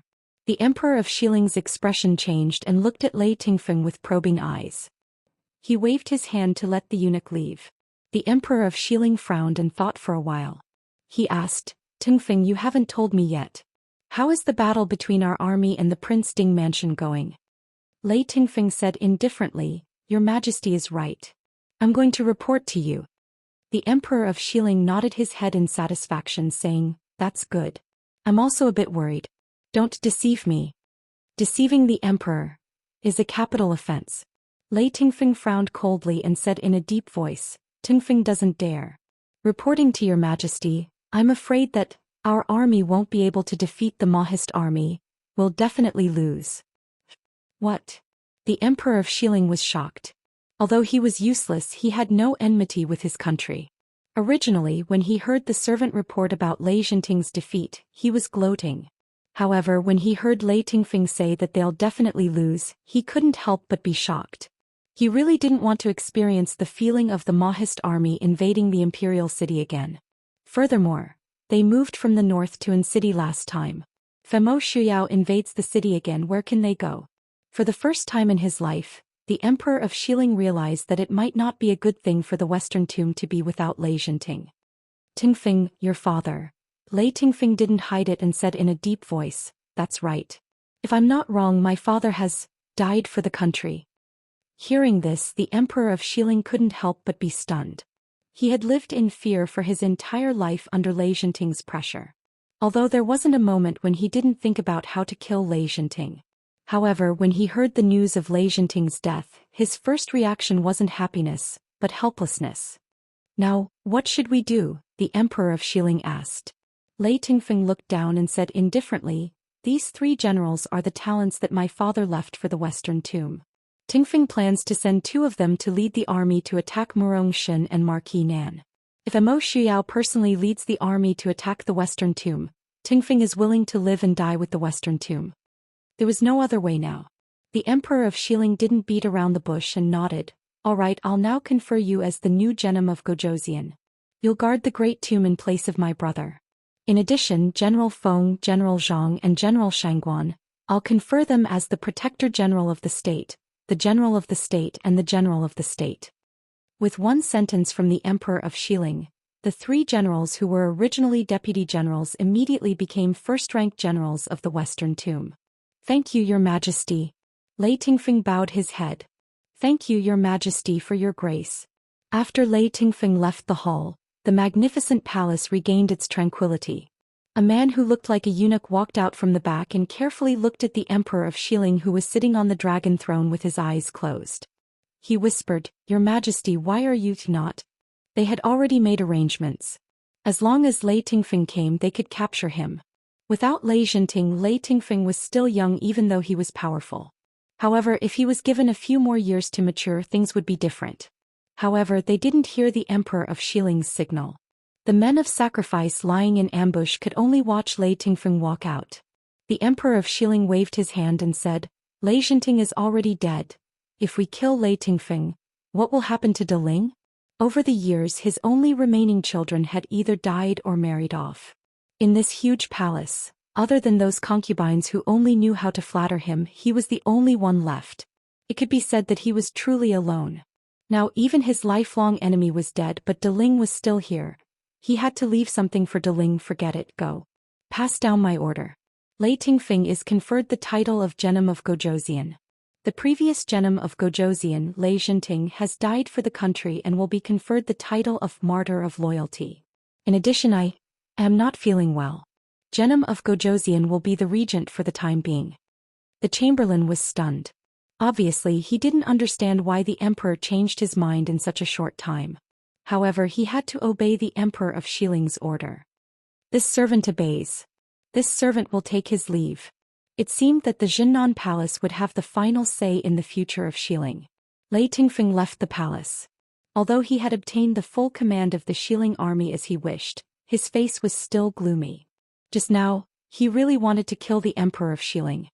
He also knew that the Emperor of Xiling had placed men of sacrifice in the palace. However, he didn't expect that the incompetent Emperor of Xiling would suddenly make such a decision at that time. After a moment of hesitation, he had already lost his killing intent. Lei Tingfeng couldn't help but smile bitterly. Compared to his father, he was still far behind. Lei Tingfeng, who is it? Suddenly, A low voice faintly traveled into his ears. Lei Tingfeng's expression changed and he immediately looked in the direction of the voice. Just a few steps away, a middle-aged man in blue clothes walked over and looked at him with an indifferent expression. Ling Taihan. Lei Tingfeng gritted his teeth and said. The voice he had just heard clearly came from far away, but Ling Taihan had silently appeared in front of him. It had only been a short time since they last met, but Ling Taihan's martial arts cultivation had reached a new level. Ling Taihan nodded and raised his hand to throw something at Lei Tingfeng. Lei Tingfeng reflexively wanted to dodge, but he suddenly thought of something and reached out to grab the item that Ling Taihan had thrown at him. It was a very ordinary jar made of white porcelain. Although it was wrapped in a layer of cloth, Lei Tingfeng could feel what was inside as soon as he touched it. At the same time he guessed why Ling Taihan had thrown this to him. This is... Lei Tingfeng tightly grasped the item in his hand as he stared at Ling Taihan. Ling Taihan indifferently said, "These are Lei Zhenting's ashes. You burned my father." Lei Tingfeng felt a wave of anger rush to his head as he glared hatefully at the man in front of him. Ling Taihan nonchalantly glanced at him and sneered, "You should be glad that Emo Shuyao allowed me to burn Lei Zhenting and bring him back." Lei Tingfeng was silent. Of course he knew how many people treated enemy generals who had been killed, especially when the person's status was very high. But at least, he had preserved the last bit of dignity as Zhenan King of Gojoseon. Zhenan Palace will remember this. Lei Tingfeng said seriously. Ling Taihan's lips curled into a mocking smile. He didn't look at Lei Tingfeng again as he turned and left in a huff. On the street outside Zhenan Wang's residence, Lei Tingfeng held the bone ashes in his hands and was lost in thought. "Father, this child will definitely live up to your expectations." Chapter 1042. After the battle at Feihong Pass was settled, Emo Shuyao and Yi Li set off for Glass City. Conquering the world depended on military might, but governing the world did not depend on military might. Even with young Master Qingchen overseeing the city, there were still many matters in Glass City that required Emo Shuyao's personal attention. Counting from the time they left Glass City for the northern region last year, it had been a full 10 months since they left Glass City. 10 months seemed long, but pacifying the northern region, expelling the northern tribes, defeating southern Chu and Xiling, all these things had happened in an astonishingly short amount of time. With so many military achievements, no matter who it was, it would be enough to last 3 lifetimes. But Emo Shuyao and Yi Li had only used 10 months. When everyone came back to their senses and looked back on these incomparably valiant military achievements, they could only sigh in amazement. 10 months seemed short, but it was also very long. It was long enough for 2 children who had just turned a month old and did not even know how to turn over, to sit in the arms of an adult and look around curiously, learning to speak. When Yi Li saw the 2 babies in the arms of the 2 Su madams, she finally could not help but cry again. The 2 babies had just turned a month old when they had been placed in the care of the Su family. For almost a year they had not even seen their parents. How could Yi Li not feel guilty? Fortunately, although it could be said that they had barely seen their parents, the 2 children were not shy with strangers. With a smile, First Madame Su placed the baby dressed in a small white brocade jacket with white fox fur in Yi Li's arms. She smiled and teased, "Lin, say mother. Say mother." The baby opened his large black eyes and looked curiously at Yi Li. He only felt that the hug was soft and fragrant, with a very comfortable fragrance. It was different from the hug of his aunt and uncle who usually loved to hug him. But he liked it very much. The baby smiled widely at Yi Li and followed First Madame Su's call. "Mother? Mother, Lin knows how to call people?" Yi Li exclaimed in surprise. She raised her head to look at the other baby in the arms of Madame Su, who was wearing a pink robe. Second Madame Su smiled and said, "These 2 children are as smart as Xiaobao. So call me mother." Little Exener giggled at Yi Li, her sweet little face full of affection. It was obvious that she wasn't shy with strangers at all. She even reached out her small hands towards Yi Li and called out, "Nyong nyong, hug hug." Yi Li only felt her heart soften as if something was slightly heating up. She carefully pulled little Exener into her arms. Fortunately, the 2 children were almost 1 year old, so they could sit comfortably in Yi Li's arms. The 2 babies grew up together and had a good relationship. Not only did they not fight to be hugged, They even held each other's hands in Yi Li's arms and babbled to each other in words that no one else could understand. Emo Xiuyao stood behind Yi Li, reaching out to support the baby in her arms from time to time.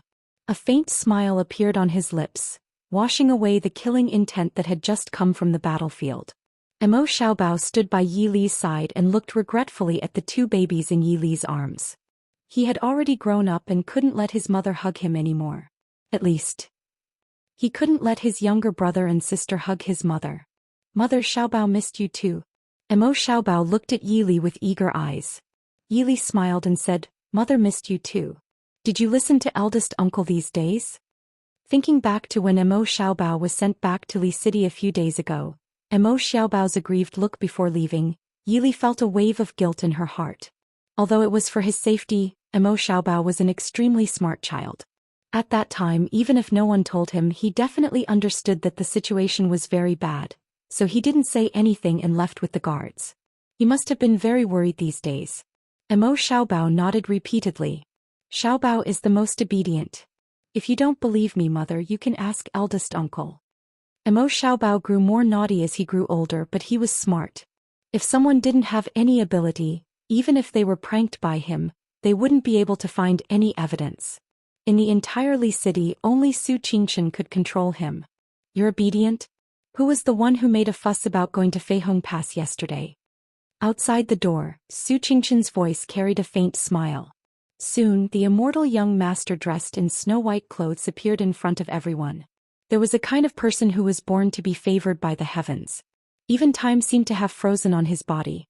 If Emo Xiuyao's unchanging handsomeness for so many years was because of his profound skills, then Su Qingchen was born to be favored by the heavens. Su Qingchen's youth didn't make people feel that he was immature.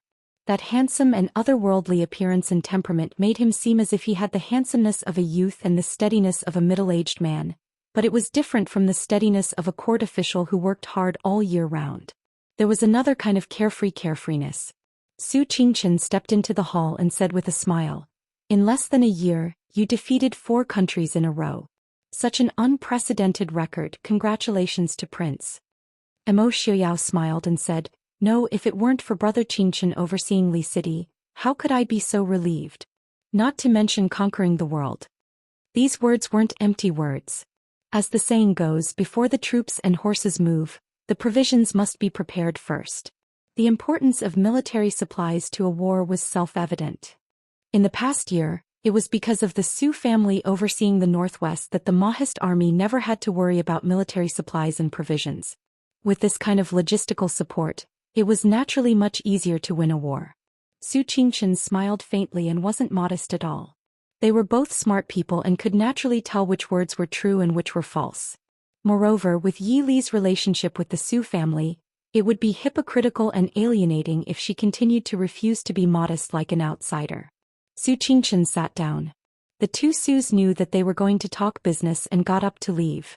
Yi Li had just returned and naturally couldn't bear to part with the 2 children, so the 2 children also stayed. The 2 babies sat in Yi Li's arms. Seeing the 2 grandmothers who had been taking care of them leave, they weren't in a hurry. This caused the second Su's wife to laugh and scold the 2 little ones for being heartless. Emo Xiuyao took the cute little Exener from Yi Li's arms and sat down next to Yi Li. She was wearing a pink brocade dress and a silver ankle bracelet. After leaving her mother's arms, little Exener didn't cry because she also liked this white person very much. She curiously grabbed Emo Xiuyao's long white hair and gently tugged on it. Emo Xiuyao helplessly looked at his daughter. He raised his hand and took out a delicately carved jade bead the size of a pigeon's egg and stuffed it into her hand to play with. Exener didn't dislike it and curiously played with the jade bead in her hand. Emo Xiaobao looked at his little brother in his mother's arms and his little sister in his father's arms. He pitifully moved to Su Qingchen's side. Su Qingchen smiled and shook her head. She pointed to the seat next to her. Emo Xiaobao then went to the seat next to Su Qingchen and sat down. The hall was quiet for a moment before Su Qingchen said, Originally, you just came back and I shouldn't disturb you. However, there's something that I want the prince to see for himself. Su Qingchen took out a letter from her sleeve. Yi Li only needed a glance to know what it was. The bright yellow envelope had a drawing of a giant wolf baring its fangs and brandishing its claws. This was the letter of credence of the northern tribes. Chapter 1043. What's the matter with the northern tribes? Yili asked with a frown. Yili never had a good impression of the northern tribes, even if they had some form of cooperation with the crown prince of the northern tribes. Emo Shuyao held his daughter with one hand and used the other to take the letter. He frowned and said, "Use Princess Ronghua to exchange for the bodies of Yelu Yi and the northern tribe soldiers?" Emo Shuyao was silent for a while before he looked up at Yili with some annoyance.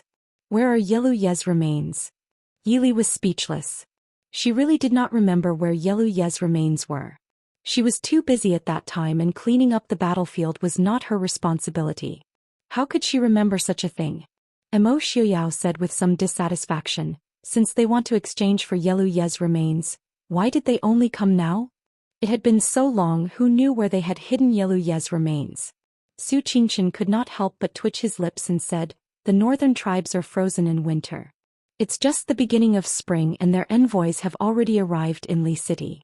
It's quite fast. Moreover, the northern tribes would definitely observe the situation.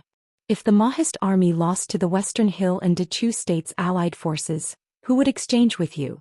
They would just send their army over to attack again." Emo Shuyao nodded impatiently and said, "Fine, I understand. Tell them that they can exchange for Yelu Yi and the northern tribe soldiers. But Princess Ronghua is not enough. What else do you want?"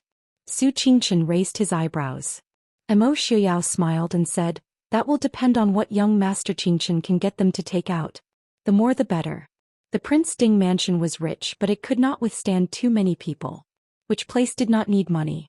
Su Qingchen nodded and said, "I understand. But, can you find Yelu Ye's remains?" With Emo Shuyao's personality, he didn't need to think to know that Yelu Ye's final outcome would not be a peaceful burial. Emo Shuyao looked at Su Qingchen as if she was an idiot. Were Yelu Ye's ashes made of gold or carved with words? This was the first time in his life that someone had questioned his intelligence. However, young Master Qingchen admitted defeat. "So, are you going to use some random ash to fool me? Do you really intend to exchange Princess Ronghua back?" Su Qingchen looked at Emo Shuyao suspiciously. In her impression, Emo Shuyao was not a kind person unless there was something to gain from it. However, young Master Qingchen could not think of any other benefits that Emo Shuyao could obtain from the northern tribes. Land was out of the question. Even if the northern tribes were willing to give it to them, they would only be left with boundless grasslands. Not many commoners were willing to stay there. For at least 8 months a year they would have to endure the northern tribes' raids. Now that the Central Plains people had not even been dealt with, Emo Shuyao would definitely not extend his hand to them at this time. Other than that, there seemed to be nothing that Emo Shuyao would be interested in. Emo Shuyao nodded. Of course. Didn't the northern tribes say that Princess Ronghua was Li's sworn sister? If Princess Ding's sworn sister was harmed by the northern tribes, wouldn't the Prince Ding mansion be the one to lose face? We all know that's not true. Su Qingchen raised her eyebrows. The relationship between Yi Li and Princess Ronghua was not bad, but it was not to the point of becoming sworn sisters. Emo Shuyao waved his hand. "It doesn't matter. By the way, it's best to tell the northern tribes that I'm interested in their war horses. What if they don't agree?" The war horses of the Central Plains were not as good as the northern tribes or even the western regions. Even if there were foreign war horses, they would not be as good as before. The northern tribes and the Central Plains had been enemies for generations, and war horses were strictly prohibited from entering the Central Plains through any channels. Although over the years the Prince Ding mansion had secretly obtained some from various channels, the amount was pitifully small. It was no wonder that Emo Shuyao was so generous this time. "Don't agree?" Emo Shuyao sneered. "Then I will go and get it myself." "I understand." Su Qingchen nodded, indicating that she understood Emo Shuyao's determination. With Su Qingchen's statement, Emo Shuyao's expression immediately eased, and he put this matter aside. Since young Master Qingchen was willing to express his opinion, it meant that there was no problem. After talking about the northern tribes, Su Qingchen looked at Emo Shuyao and raised her eyebrows. "Also, these days someone has been asking me about something. But I don't know how to answer, so I'll ask the prince for his opinion. What could possibly be a problem for young Master Qingchen?" Emo Shuyao asked disapprovingly. Obviously he thought that Su Qingchen was bored and wanted to find trouble with him. Su Qingchen played with the porcelain teacup in her hand, her handsome eyes staring at Emo Xiuyao. A long time ago, someone asked me about Prince's plan, to ascend to the throne. Ascend to the throne? Emo Xiuyao's hand, which was holding Exinger's hand, paused. He frowned and said, "Who said that I plan to ascend to the throne?" Su Qingchen raised her eyebrows. No one said it, but obviously there are people who think so. Does that include young Master Qingchen? Emo Xiuyao asked. Su Qingchen smiled but did not speak. The answer was obvious. I don't plan to ascend to the throne. Emo Xiuyao said seriously. If he wanted to be emperor he would have done it long ago. Why drag it out for so many years? Su Qingchen sighed softly and frowned slightly. You should know the pros and cons of this. Young Master Qingchen looked at it purely from the point of view of ruling the world. Emo Xiuyao was not lacking in anything, so it was inevitable that he would rule the world. But as long as he did not ascend to the throne he would lack that name. This did not prevent Emo Xiuyao from controlling the Prince Ding Mansion and even all the territory that the Prince Ding Mansion currently occupied. But it still made people feel uneasy. Moreover, because it was not an official imperial court, the ranks of the officials under the Prince Ding Mansion were also disorderly. After so many years, young Master Qingchen was surprised that he did not make any mistakes in the chaos. Prince Ding, even if you have no intention of ascending to the throne, you should consider the feelings of those who follow you. So many people were loyal to the Prince Ding Mansion because of loyalty, but it was definitely not just for loyalty. Although young Master Qingchen did not care about fame and power, he did not look down on those who valued power and worked hard for fame and fortune. Cultivate civil and martial arts skills and sell them to the imperial family. This was a deep-rooted concept in the hearts of the people for thousands of years. In the eyes of the people, only the imperial family was orthodox. Only by submitting to the imperial family was one's true birth. The Prince Ding Mansion today was no longer the Prince Ding Mansion of the past. Now the Prince Ding Mansion had not only the generals who had been loyal to the Prince Ding Mansion for generations, but also more people and families who came to seek refuge. What? Young Master Qingchen also has this intention? How about I appoint you as the Prime Minister? Emo Xiuyao looked at Su Qingchen with a smile. Su Qingchen lifted his eyes lightly. Thank you, but I can't accept it. Emo Xiuyao raised his eyebrows and gave him a slightly complacent look. So, if I ascended to the throne and appointed all the officials, everything would be on track. Wouldn't the Su family immediately resign and live in seclusion? Did they think I was a fool? Young Master Qingchen was equivalent to half of the people in the imperial court, not to mention the whole Su family.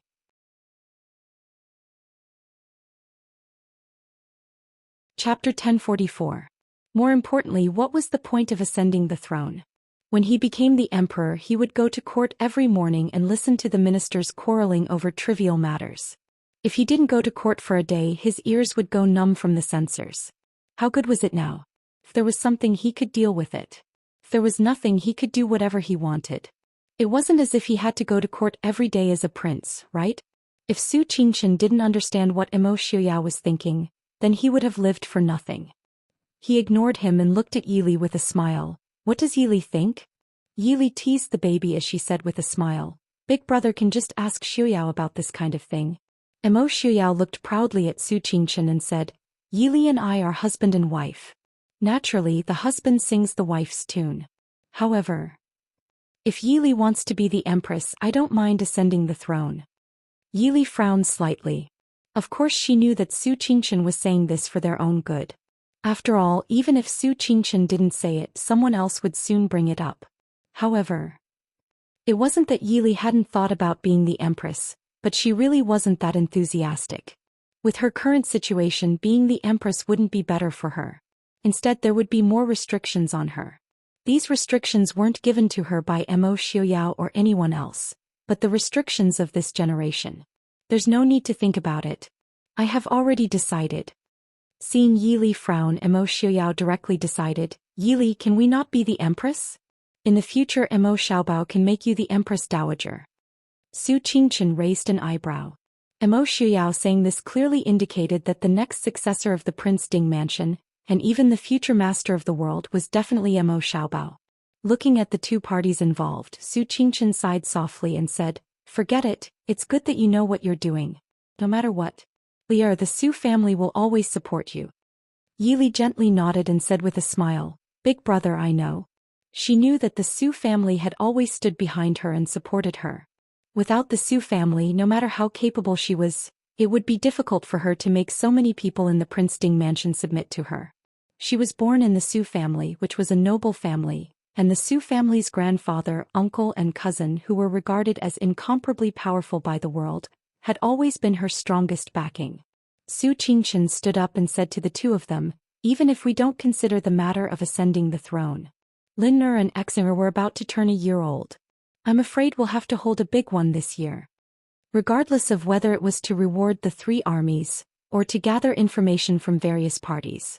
Even if he didn't do it, those who were supposed to come would still come, but they would come uninvited. Emo Shuyao nodded and said, I understand.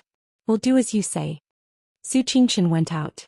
Emo Xiaobao knew that his father and mother had something to say, so he also slipped out in a flash.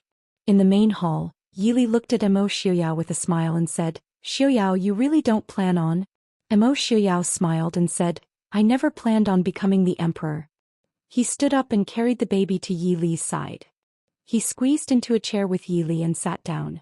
Emo Shuyao teased his daughter as he smiled at Yili and said, We're living so well right now. Why do we have so many things to worry about? We've already lived like this these past few years. I don't believe that we won't be able to live for another few years. When the time comes, I'll just leave it all to Emo Xiaobao to worry about. In any case, in these 2 years, the Su family's education had also begun to lean towards the path of the emperor.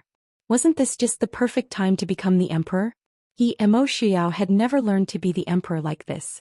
Yili looked at him with a smile that wasn't a smile and said, You're not afraid that Xiaobao will hate you in the future? Emo Shuyao said righteously and sternly, I truly want to cultivate his abilities. If I have to do everything for him, then what's the point of having him?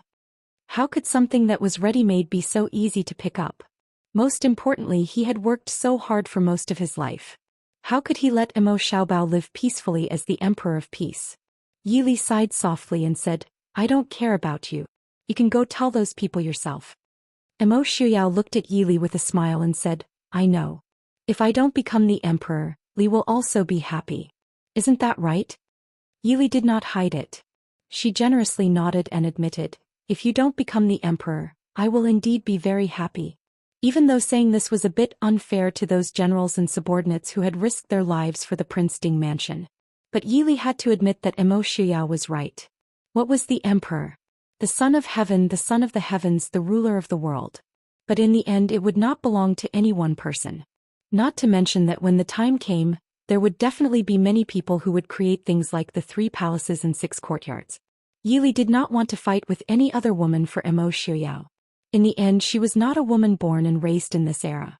Emo Shuyao could only be all hers or none of it could be all hers. There was no possibility of more or less of it being hers. Yili faintly smiled in her heart. She loved him. So she was not willing to share it with others. Then isn't that good? Emo Xiaobao is already 9 years old. At most in a few years the Prince Ding mansion will be given to him. At that time, whether they want to be the emperor or not, it will no longer be our problem. After so many years. I'm also very tired. Li, you can't be so heartless as to make me wake up before the sun rises every day to attend morning court, right? Speaking of which, actually back then I felt that the position of the emperor was simply not for humans.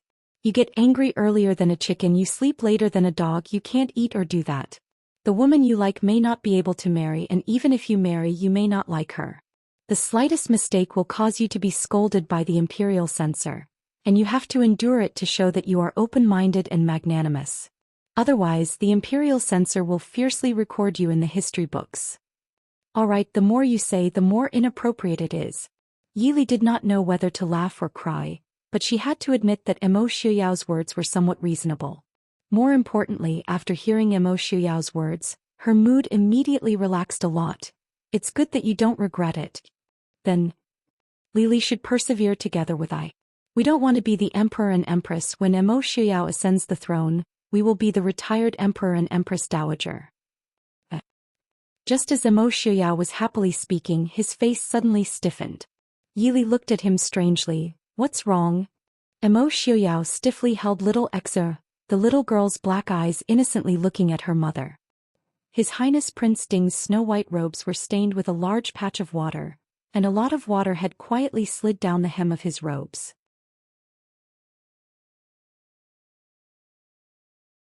Chapter 1045. After returning to Li City, Yili put down the things in her hands and focused on taking care of the children. Although they left their parents not long after they were 1 month old, perhaps due to the nature of mother and child, the two babies became familiar with their mother in less than 2 days. That clingy appearance made it seem as if they had been by Yi Li's side since birth and had not left for a single day. Speaking of which, Yi Li was considered a soldier on the battlefield in both her previous and current lives. Especially soldiers who had been on the battlefield, it was inevitable that there would be a murderous aura around them. However, Yi Li was not like that. No matter how tragic the battle was on the battlefield, after the battlefield changed clothes, she was still a gentle beauty who came from a scholarly family. Even her eyebrows carried a faint warmth and gentleness. It was no wonder that the two children were so happy to see their mother. Children were always naturally close to things that were softer and warmer. In the main courtyard of the Prince Ding mansion, the spacious room was covered with a thick carpet from the western regions. All the furnishings in the room were polished and covered with cotton cloth. There were also various toys on the ground. The two babies were placed on the ground and allowed to play around. The babies who were only 11 months old had already started to learn to walk. Lin Er, who was born first, was already able to walk steadily on his own. Although Exener was born earlier, his body was actually weaker than his younger brother. He preferred to sit on the ground and play. Seeing his younger brother walking around, he reached out his small hand to pull him. The floor was covered with a thick carpet. Lin Er was pulled to sit on the ground but did not cry in pain. He smiled happily at his sister. Yi Li also sat on the ground. Looking at the two babies giggling, a faint smile appeared on her lips. Princess Consort, Second Madame Su and Madame Lung are here. Outside the door, a maid reported softly. Before they came in, Murong Ting's voice came from outside. Li Er, you seem to be very free. Yi Li looked up and saw Murong Ting, Qin Zheng, Hua Tianxiang, Mo Wuyo and Xin Yunj standing at the door. She couldn't help but smile. Why are you here? Come in quickly. Qin Zheng looked inside and covered her mouth with a smile. It's very lively outside. You seem to be very free. You should come out. It won't be easy for us to enter with so many people. It was very clean inside. Obviously, it was specially made for children. With so many people going in, wouldn't the snow-white carpet be dirted? Although they were all women now, the group of women who had been educated since they were young, except for Murong Ting and Shen Yungu, none of them had the nerve to take off their shoes in front of outsiders. Yi Li smiled and picked up a baby in each hand, placing them in Qin Zheng and Murong Ting's hands before walking out. Murong Ting and Qin Zheng had both given birth to their own children before and were very familiar with the two babies in the past half a year. The two little fellows were not shy at all in their arms. Murong Ting hugged her pink and tender heart and said that she also wanted a daughter. Sister Li, ah no, it's Princess Consort. Yunge walked up to Yi Li and gently bowed. She was more obedient and quiet than when she was in Jiangnan. Yi Li pulled her and said with a smile, just call me Sister Li. Look at them, who is polite to me. Is Yunge used to living in Li City? Xin Yunge nodded and said, the two aunts who are very good to me. Sister Tian Xiang, Sister Jing'er, Sister Ting and Wuyo are also very good to me. And Yungu has a foster father. Foster father? Yi Li raised her eyebrows. Mo Wuyo pursed his lips and said with a smile, it's my master. Didn't master tell Princess Consort when he went to Fei Hong Pass? Master said that Yungu is much more talented in medicine than me and likes her very much. He took Yungu as his foster daughter. Yi Li raised her eyebrows. She remembered that Xin Yang and Yunji's father seemed to be related, but this seniority. Then she thought about it.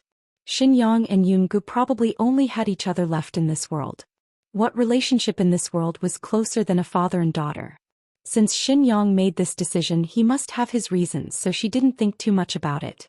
Xin Yungu nodded repeatedly and said, yes, foster father's medical skills are very good, even better than my father's.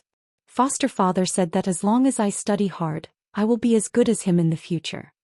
Perhaps it was because of her family background, Yungu was born with a unique talent and interest in medicine. Speaking of which, her eyebrows couldn't help but add a bit of brilliance. As long as you're happy. Yili smiled and said. Then she looked at the girls in front of her and said, when we were eating last night, eldest aunt and second aunt told me that now that things are finally peaceful, they are anxious to arrange the marriage of third brother and fourth brother. Qin Jing nodded and said, Lever is right. Mother and eldest aunt are really anxious. Third brother just had to go to war and fourth brother is far away in Xiling. Mother also said that this time no matter what, we have to let third brother get married first. Hua Tianxiang was so embarrassed that her face turned red. She glared fiercely at Qin Jing. You are usually the most gentle and elegant, why are you also so? Mu Rongting rolled her eyes and said, just be happy. We won't laugh at you. Yesterday the third young master of the Su family rushed to give you something as soon as he came back. Do you think we didn't see it? After saying that, she glanced at an exquisite and elegant pearl hairpin on Hua Tianxiang's head, her face full of kindness and ridicule. Mo Wuyo, who was also about to become a bride-to-be, carefully hid in a corner so as not to be caught in the crossfire with Hua Tianxiang. It was not that she didn't have sisterly feelings, but she couldn't resist Sister Murong's sharp tongue. On the contrary, Shen Yungu, who was clear-minded, looked happy. Is Sister Tianxiang getting married? Yunj will definitely give you a good gift. Mu Rongting chuckled and looked at Shen Yungu. Yunj, you're not planning to give me pills again, are you? Shen Yungu blinked. What's wrong? Yili was also very puzzled. What's wrong? Shen Yunji's pharmaceutical skills could be said to be better than her master. The pills she made were naturally not ordinary. Qin Jing covered her mouth and laughed. Last New Year Yunj gave each of us a bottle of pills. Last October Uncle's birthday was also a bottle of pills. This year on eldest brother's birthday it was also a bottle of pills. In addition, eldest brother received the most pills in our family. Now eldest brother's face stiffens when he sees the pills. The people next to them also looked like they wanted to laugh. Yili was amused and couldn't help but laugh. She was really curious about how young Master Qingshan looked when he was frightened by a small bottle of pills. Shen Yungu pouted and looked at the crowd blankly. What's wrong with her giving them pills? She gave the two aunts Su's pills to maintain their health, gave Sister Zheng'er pills to maintain their beauty, and gave the two uncles and Su Qingshan pills to maintain their health. It turned out that the Su family saw this little girl's naivety. Moreover, she sincerely made the pills herself, so they were embarrassed to talk to her about the importance of giving gifts. However, the Su family didn't care about these empty gifts. A sincere gift was always more precious than a hypocritical one, wasn't it? However, young Master Qingshan suffered. Miss Yungu believed that Su Qingshan was seriously injured and left behind an illness. Whenever Su Qingshan had a headache or fever, the little girl would stuff a pile of various pills into his hand. Now the Su family didn't even go to the doctor to get medicine when they were sick. They could just ask Su Qingshan for it. Anyway, Miss Yunji's medicine was always much more effective than the medicine prescribed by ordinary doctors.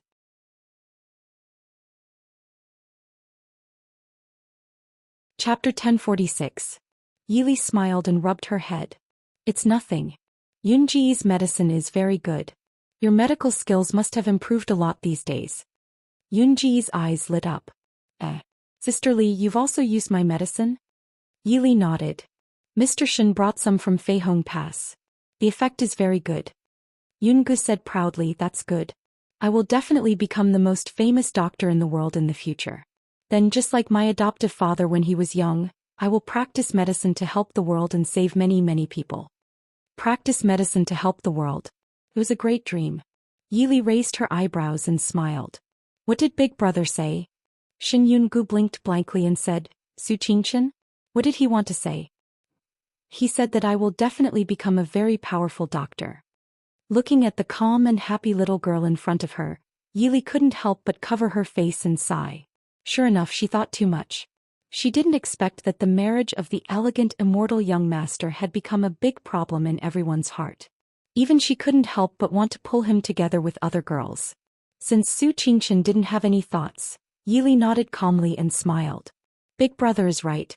Yungu will definitely become a female doctor. Mu Rongting rolled her eyes at Yili and said, what's right?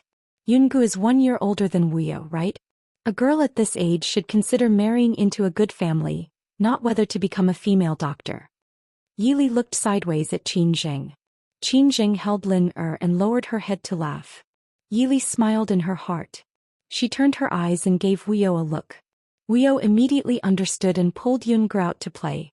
Seeing the two little girls go out hand in hand, Yili smiled and said, Wuyo and Yungu have a good relationship. Hua Tianxiang smiled and said, isn't that so? Both of them have good tempers, and they usually study medicine together with Mr. Shen. It's only been a few days and outsiders don't think that Wuyo and I are cousins. The two of them are more like sisters. About Yunj. Yili frowned and did not know what to say. Murongting smiled and said, the first madam of the Su family is very satisfied with Yunj as the eldest daughter-in-law of the Su family. However, one of the two parties involved is really stupid and the other pretends to be crazy. The first madam of the Su family doesn't dare to tell the little girl directly for fear of scaring her. However, that young Master Qingchen didn't say anything. I heard that he made Lady Su very angry. Yili thought for a moment and said, perhaps. Big brother really doesn't have that intention? Murongting rolled her eyes. If you don't mean that, then don't hold her up. She's Mr. Shen's adopted daughter, the future female miracle doctor. Many people are eagerly waiting to propose marriage to her. Murongting's words were not a joke. Yungu was beautiful, her martial arts were high, and her personality was cheerful and pure. This kind of personality might not be good in the noble families, but it was the favorite of the generals who had been on the battlefield. Many generals in the Mahist army wanted to marry such a daughter-in-law for their sons, and many young generals in the Mahist army admired such a beautiful and cheerful girl. Needless to say, Yunji's medical skills were highly praised by Shenyang. Even if she had no appearance and no family background, there were still countless people waiting to propose marriage to her with betrothal gifts. Unfortunately, this beautiful and adorable little girl always had a handsome and otherworldly young master in snow-white robes by her side from time to time. Countless pursuers had been defeated before they had time to make a move. This was also why Murongting disliked Su Qingchen the most. If he was interested in the girl, he should be more direct. If he was not interested, he should stay away and not hinder other people's pursuit. He could not bully the girl just because she lived in the mountains since she was a child and did not know much about the ways of the world. After all, Yunji's age was really not young. Except for Hua Tianxiang, who was forced to marry because of the situation, the girls in this world were not married at the age of 15 or 16. What does big brother mean? Qin Jing covered her mouth and smiled. Lear, don't ask me, I rarely see big brother. But I always feel that big brother should be different to Yungu. After all, young Master Qingchen had been so busy in the past 6 months that even Madame Su could not find him most of the time, but he still had time to accompany Yungu to go out for a stroll. It did not seem like he had no intention at all. However, young Master Qingchen's thoughts were not something ordinary people like them could guess. Seeing the three people gossiping about young Master Qingchen, Hua Tianxiang did not care about her shyness and said with a smile, if young Master Qingchen is really interested in Yungu, I'm afraid young Master Qingchen will be in big trouble. What do you mean? The three people asked curiously. In this world, there were not many people who could make young Master Qingchen feel big trouble. It was no wonder that the three of them were so curious. Hua Tianxiang smiled and said, Yungu grew up in the mountains since she was a child. Her temperament is as simple as a child's. If an ordinary girl has young Master Qingchen accompanying her often, even if she is not wild with joy, she should at least be flattered. But you see Yunji's little face every time. Mu Rongting and Qin Jing looked at each other and could not help but laugh. They did not know why, but young Master Qingchen looked very kind, but Yungu seemed to be really afraid of Su Qingchen. In front of young Master Qingchen, she did not look like a little girl who had just awakened to love, but like a stupid student standing in front of the teacher who had done something wrong. If Su Qingchen really had something to do with Yungu, then young Master Qingchen's love life would not be easy. Yili took Lin from Qin Zheng's arms, who stretched out his small hand to her and said with a smile, forget it, I will ask big brother about this later. As for third brother and fourth brother's marriage, what do eldest aunt and second aunt think? Qin Jing smiled and said, Mother and eldest aunt think that third brother and fourth brother's marriage will be held together in August this year. We have also discussed it with Mrs. Yang and Mrs. Yang has no objection. Yili smiled and said, that's good, it seems that our family has a lot of happy events this year. At that time, Tian Xiang and Wu Yu will directly get married from the Prince Ding mansion. Leah, Hua Tianxiang's delicate face was crimson, and she glared at Yi Li and said, "We heard that Lin and Exen are going to have a first birthday banquet, so we came to see if there is anything we can help with. Why are you making fun of me?" Yi Li sighed softly and said with a faint smile, "These things will be taken care of by others. Tianxiang, you should be at ease as a bride. These years, you have been wronged." Speaking of which, they married into the Prince Ding mansion early, and Qin Zheng and Mu Rongting also married one after another. Now, even Mo Xiaobao was almost 10 years old, but Hua Tianxiang's marriage had been delayed until now. She was 26 or 27 years old, which was not considered old in the previous life, but in this generation a 20-year-old girl who was not married was already called an old girl who could not get married. The pressure Hua Tianxiang was under could be imagined. Hua Tianxiang's beautiful eyes were slightly red and she whispered, "What nonsense, I am fine."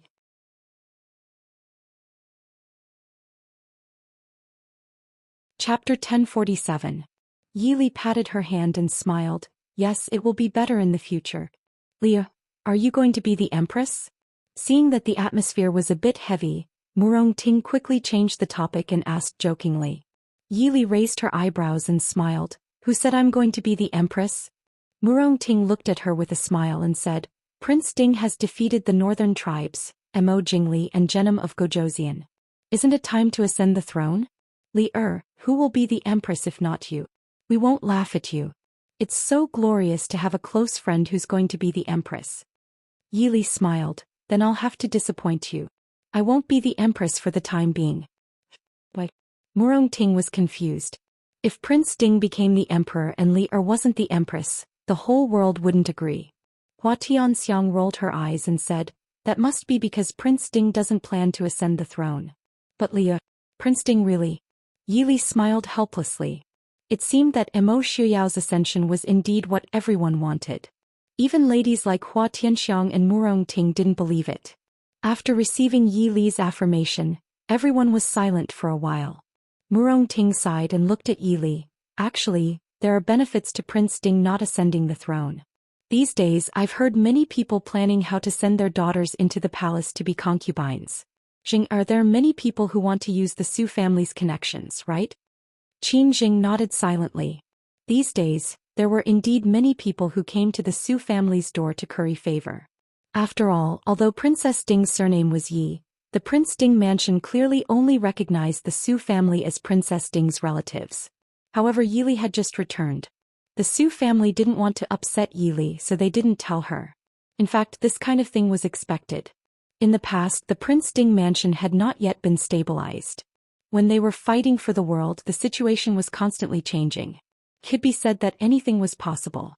Naturally, no one cared whether Prince Ding married a wife or a courtyard full of beautiful wives and concubines. Even if Prince Ding didn't want to marry her, it could only be said that Prince Ding was proud and didn't care about nepotism. However, once the world was settled, whether it was for the sake of etiquette, the benefits of the nobles, or for the sake of balancing the powers, the expansion of the 6 palaces was imperative. No matter how powerful Mo Xiaoyao was, it was impossible for him to kill all the officials who opposed him. This vast empire could not be supported by the Su family alone. These people understood this point, so they took it for granted that once Mo Xiaoyao ascended the throne, he would inevitably take in concubines like the previous Prince Ding. In history, it wasn't that there were no examples of emperors and empresses being deeply in love with each other. However, once they ascended the throne, which emperor didn't have 3 palaces and 6 courtyards? Qin Zheng looked at Yi Li with some worry. Yi Li smiled faintly and said, "Don't worry, Xiaoyao will take care of these problems." Mu Rongting was a little worried and said, "Prince Ding?" It wasn't that she didn't believe in Prince Ding's character. Mu Rongting was very envious of how Prince Ding and Leah had been together for so many years. However, the position of emperor often meant that there were countless unavoidable choices. Yi Li said softly, "I believe in him.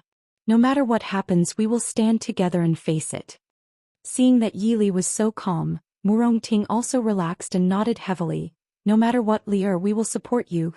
"Thank you." Yi Li smiled. "Nyang Nyang." The little princess in Mu Rongting's arms wriggled her small body and reached out her small hand to Yi Li. Yi Li had no choice but to hand Lin to Qin Zheng and take Exener into her arms. She smiled and said, "Exener, what's wrong?" Ting looked at Exen sitting in Yi Li's arms with a big smile on her tender little face. She couldn't help but say sourly, Aunt Sue is right, you really have no conscience.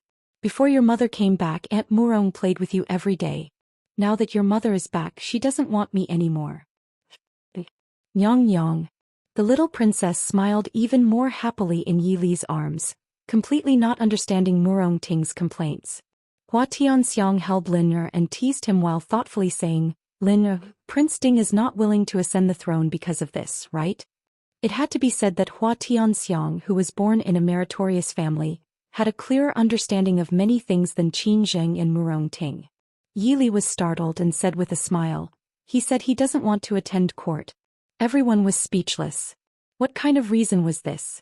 Reporting to Princess, young Master Qin Chen invites Princess to the study. Outside the door, a guard hurriedly reported. Hearing this, Yi Li raised her eyebrows. She immediately heard the difference. Mo Shuyao was also in the study at this time. Why was it not Prince Qin Chen who invited her but young Master Qin Chen? What happened? The guard looked at Yi Li awkwardly and said, Prince Qin Chen is furious in the study. Young Master Qin Chen invites Princess to take a look. I know you can go. Yi Li sighed. She stood up and called Exen into Qin Zheng's arms and said with a smile, I'll be back soon. The little princess babbled and grabbed Yi Li's hair and refused to let go. Yi Li helplessly frowned, shook her head and said with a smile, forget it, I'll take you with me. Xin'er also Mrs. Imperial Father, right? Leave Xin'er to me. Qin Jing said. Although she had never seen Prince Ding get angry, she had heard of it. She didn't want to scare the child. Moreover, Qin Jing had a rough idea of why Prince Ding got angry. She said softly, don't mind what others say. Yi Li nodded and said, don't worry, nothing will happen. After a while, she finally persuaded the little princess to let go. Yi Li went in and changed her clothes before walking in the direction of the study.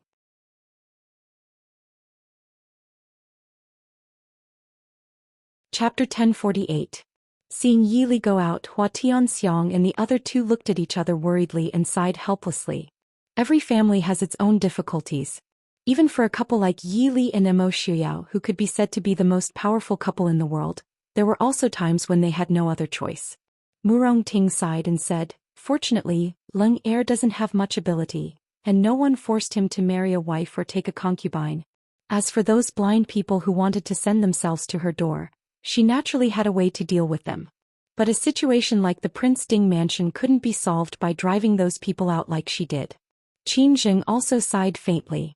Murong Ting paused and looked at Hua Tianxiang and said, Prince Ding is still unwilling to ascend the throne, is it really because of this? Hua Tianxiang glanced at her and said, even if it's not all, it should be a little bit. But, it's fine if you only hear these words here, but you must not speak of them outside, including Leng Haoyu. Murong Ting rolled her eyes at him. Of course I know, do you think I'm an idiot? These people are really annoying. When the Prince Ding mansion was in dire straits, why didn't they rush to marry their daughters to Prince Ding? Now that Prince Ding has the world in his hands, they come over talking about etiquette and clan rules. They even secretly squeezed the Su family and wanted to monopolize power, really? Qin Jing patted the back of her hand with a smile and said, okay, I'm not angry, what are you angry for? Since Lear knows what to do, we can't help much. Let's just watch. Murong Ting smiled and said, who said we can't help much? This girl has at least persuaded a few girls not to marry Prince Ding. Hua Tianxiang raised her eyebrows. You have such eloquence? Prince Ding was now the future emperor. Not to mention that Murong Ting's eloquence wasn't very good. Even if she was, she might not be able to persuade those girls who wanted to be the emperor's concubine. Murong Ting snorted and said, they must have lost their minds and forgotten what kind of person Prince Ding is. Prince Ding was not someone who would not kill women. I told them about the fate of the women who adored Prince Ding, and several of them expressed on the spot that they didn't want to be concubines. Qin Jing did not know whether to laugh or cry. Ting do you think they can decide whether to marry Prince Ding or not? What's the use of scaring them? Murong Ting was stunned and lowered her head in dejection. Wasn't that the case? How many things in this world could be decided by a woman? Women who wanted to marry Prince Ding as concubines naturally yearned for glory and wealth, but even if they didn't want to marry, what could they do? At the end of the day, they didn't have a choice whether to marry or not. Yili stood outside the study and did not enter immediately. Before she entered the study, she heard Emo Xiuyao's voice. When Emo Xiuyao was truly angry, he was very calm, but this kind of calmness was often accompanied by shocking bloodshed. Perhaps it was because of this reason that Su Qingchen had secretly sent people to invite her over. After all, the war had just been settled and the world was not truly at peace. Su Qingchen also did not wish for news of Prince Ding killing meritorious officials to spread at this time. Although young Master Qingchen did not think that many of these people had any merit. What's wrong with not ascending the throne? Don't you want to live? These few years the Northwest has been without an emperor, and I don't see anyone who can't live. Emo Xiuyao said lightly. A country cannot live without a ruler for a day? If that's the case, what do I need you for? Prince. Clearly, there were still people who did not give up and wanted to continue persuading him.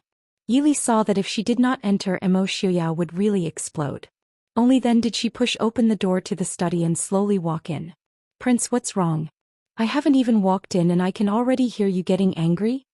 Emo Xiuyao glared at Su Qingchen unhappily. Su Qingchen smiled but did not say anything. Li, why are you here? Emo Xiuyao walked down from his seat and reached out to take Yili's hand. Yili smiled faintly and said, I thought of some things that I wanted to discuss with Prince, so I came over. Did I come at a bad time? Emo Xiuyao pulled her forward and said, It's nothing, sit down and talk. If there's nothing else, all of you can leave. Seeing Emo Xiuyao pull Yili to the main seat and sit down, the people below could not help but frown, and some even showed some dissatisfaction. As for the trusted aides of the Prince Ding mansion, they quickly lowered their heads, wishing that they could dig a hole and bury themselves in it. They grumbled in their hearts, If you want to die, at least wait until we're gone. Prince, your subjects are discussing matters with Prince. A gray-haired old man came forward and said in a low voice. Yili glanced at him.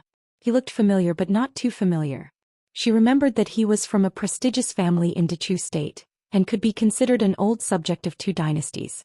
When the northern tribes invaded, he came to the Prince Ding mansion to seek refuge because it was closer to the northwest. However, he had not done much, so it was natural that Yili did not know his name. Emo Xiuyao glanced at him unhappily and said, Discussion? I have been sitting here listening to your nonsense since early in the morning. Do you think I have nothing better to do? If you have any problems in the future, come and tell I after the results are out. The old man was almost choked by Emo Xiuyao's words. How is the coronation ceremony nonsense? In the eyes of the old man, who had studied all his life and considered himself a scholar, was there anything more important than becoming the ruler of a country? To the side, a few of the trusted aides of the Prince Ding mansion looked at the old man sympathetically, and consciously leaned back to avoid being implicated if the prince got angry. To Prince Ding, the coronation ceremony was not a big deal. If he wanted to be the emperor, Prince Ding would have ascended a few years ago. Emo Xiuyao said impatiently, Who told you there was a coronation ceremony? 2 years ago, you were crying and shouting that you were loyal subjects of the Dechu state. What, the Dechu state has not been destroyed yet, and you're in a hurry to succeed the emperor. You want the coronation ceremony, right? Coincidentally, there is a coronation ceremony in Jiangnan. I will send someone to send you there. Who knows, you might even make it in time for a drink. Prince. These words, in the ears of the former officials of the Dechu state, could be said to be heart-wrenching. However, Emo Xiuyao was in a fit of anger at this time. He did not care about their changing expressions. He laughed coldly and said, You want to send your daughters into the Prince Ding mansion? Fine. I's beloved concubines still lack a few servant girls to serve tea, wash their feet and fold their blankets. If it really doesn't work, they can do the laundry and cleaning in the manor. It will save the Prince Ding mansion the money to buy more servant girls. But the prince, having 3 wives and 4 concubines, has been common since ancient times. In the past, the prince was busy with many things and did not have time to care about these things. However, now that the world is at peace, if the prince's manor only has 1 princess consort, it would lose face for the Prince Ding mansion. This time the one who spoke was an official of the former Great Chu. He used to be a high-ranking official of the Minister of High Affairs. However, his attitude was always ambiguous. He did not offend either the Prince Ding mansion or Emo Jingqi. Later, when the Dechu state moved south, he brought his family to the northwest. It could be said that he had made the right choice.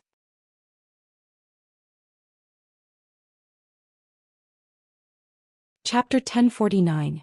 Yili did not care about these people. What truly worried Yili were the old officials of the Mahist army who were also eager to try. Many of these people had followed the Prince Ding mansion for generations.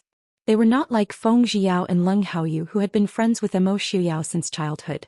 They had the trust of confidence and brotherly affection. But in terms of their relationships in the Prince Ding mansion and the Mahist army, they were more complicated than confidants like Feng Jiao and Leng Haoyu. These people had followed the Prince Ding mansion and had been suppressed by the imperial house of the Dechu state for many years. They could be considered loyal. Now that the prince was finally going to unify the world, it was time for them to hold their heads high. It was not their fault for thinking like this. Hadn't the founding officials of the previous dynasties all been like this? When was there ever a dynasty where all the benefits and credit of founding a country were taken by a single family? But the master they encountered was Mo Xiuyao, who did not play by the rules. Yili sighed softly. She raised a hand and patted the back of Mo Xiuyao's hand to calm him down. Even though Mo Xiuyao was not angry, Yili could feel the coldness coming off of him sitting next to him. But this kind of situation in the eyes of the old officials was not proper. These scholars were not generals on the battlefield. They had to make do with etiquette and rules. Yili, as a Wang Fei, had barged into the study for discussion and sat shoulder to shoulder with Prince Ding. In the eyes of these old scholars, this was an act of treason and not following the virtue of a woman. Prince, as a woman, Wang Fei should abide by the rules of the house and retreat to the inner compound. How can she sit so openly in the hall for discussion? This is not proper. An old official with a white beard trembled as he said, Wang Fei is also from the Su family, a scholarly family. Such conduct. Isn't it an insult to Sir Qingyun's reputation? Boudoir? Mo Xiuyao laughed coldly. He looked down at the old man with a pained expression and asked, when Enchanting led his troops against the border, why didn't anyone think that Ai's beloved concubine was a woman and that she should abide by the rules?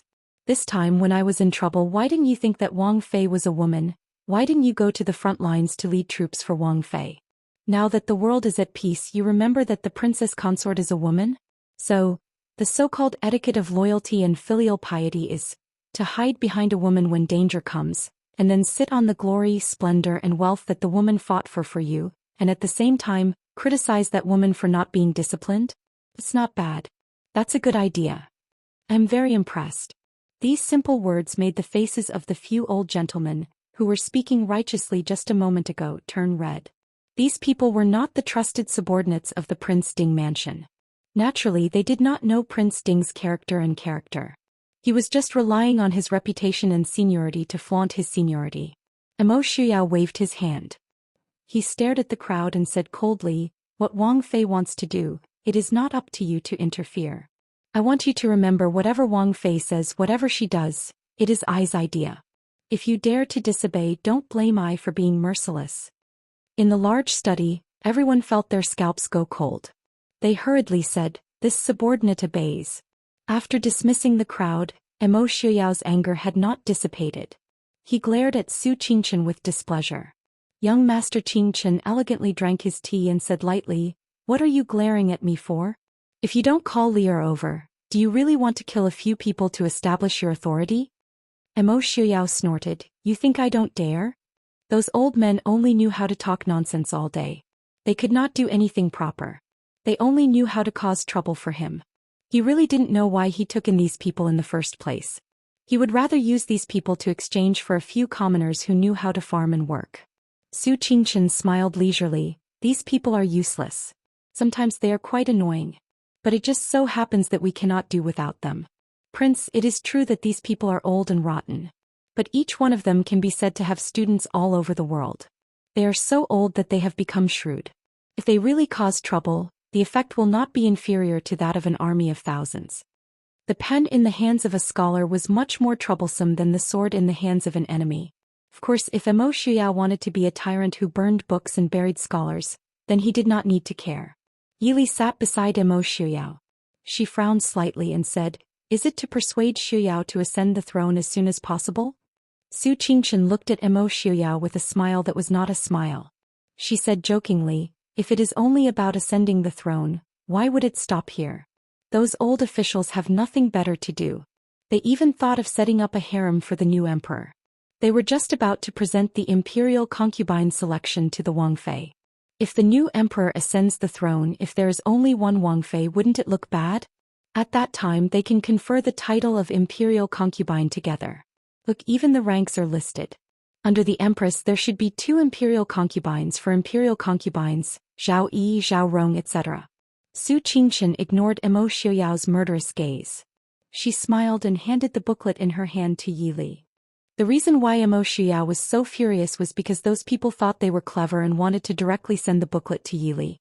However, Emo Xiuyao was one step ahead and intercepted it. Yi Li took it and flipped through it. It really did write several pages. Yi Li smiled and shook her head. She looked at Su Qingchen and frowned. Did someone go to Su family to disturb eldest aunt and second aunt these days? Su Qingchen looked gently at Yi Li and said, "These are all small matters. Those madams came to visit, we can't just ignore them. They don't dare to be impudent in front of mother and second aunt." Yi Li frowned and said, "I'm afraid that after a few more days, they will go and disturb grandfather." Su Qingchen didn't care and said lightly, "Grandfather is already so old. How can he not be able to see through these things? Your father, second uncle, and I have the intention of supporting you. No matter what you do, the Su family will support you." Yi Li nodded and said softly, "I understand, Dage." Su Qingchen stood up and said, "Now it seems that not ascending the throne was the right thing to do. We haven't even ascended the throne yet, but many people are already impatient. Moreover, things had happened too quickly this time. There might be someone behind this. It's time to clean up the subordinates of the Prince Ding mansion. As a father, don't be too lazy and throw everything to your son. Your son will still need many years to deal with these big matters." The last sentence was naturally for Emo Xiuyao to hear. Emo Xiuyao said with a sour expression, "I know. If they dare to casually stretch out their hands in front of I will break their limbs." Su Qingchen left, leaving only Emo Xiuyao and Yi Li in the study. Yi Li smiled faintly and pulled down Emo Xiuyao's handsome face.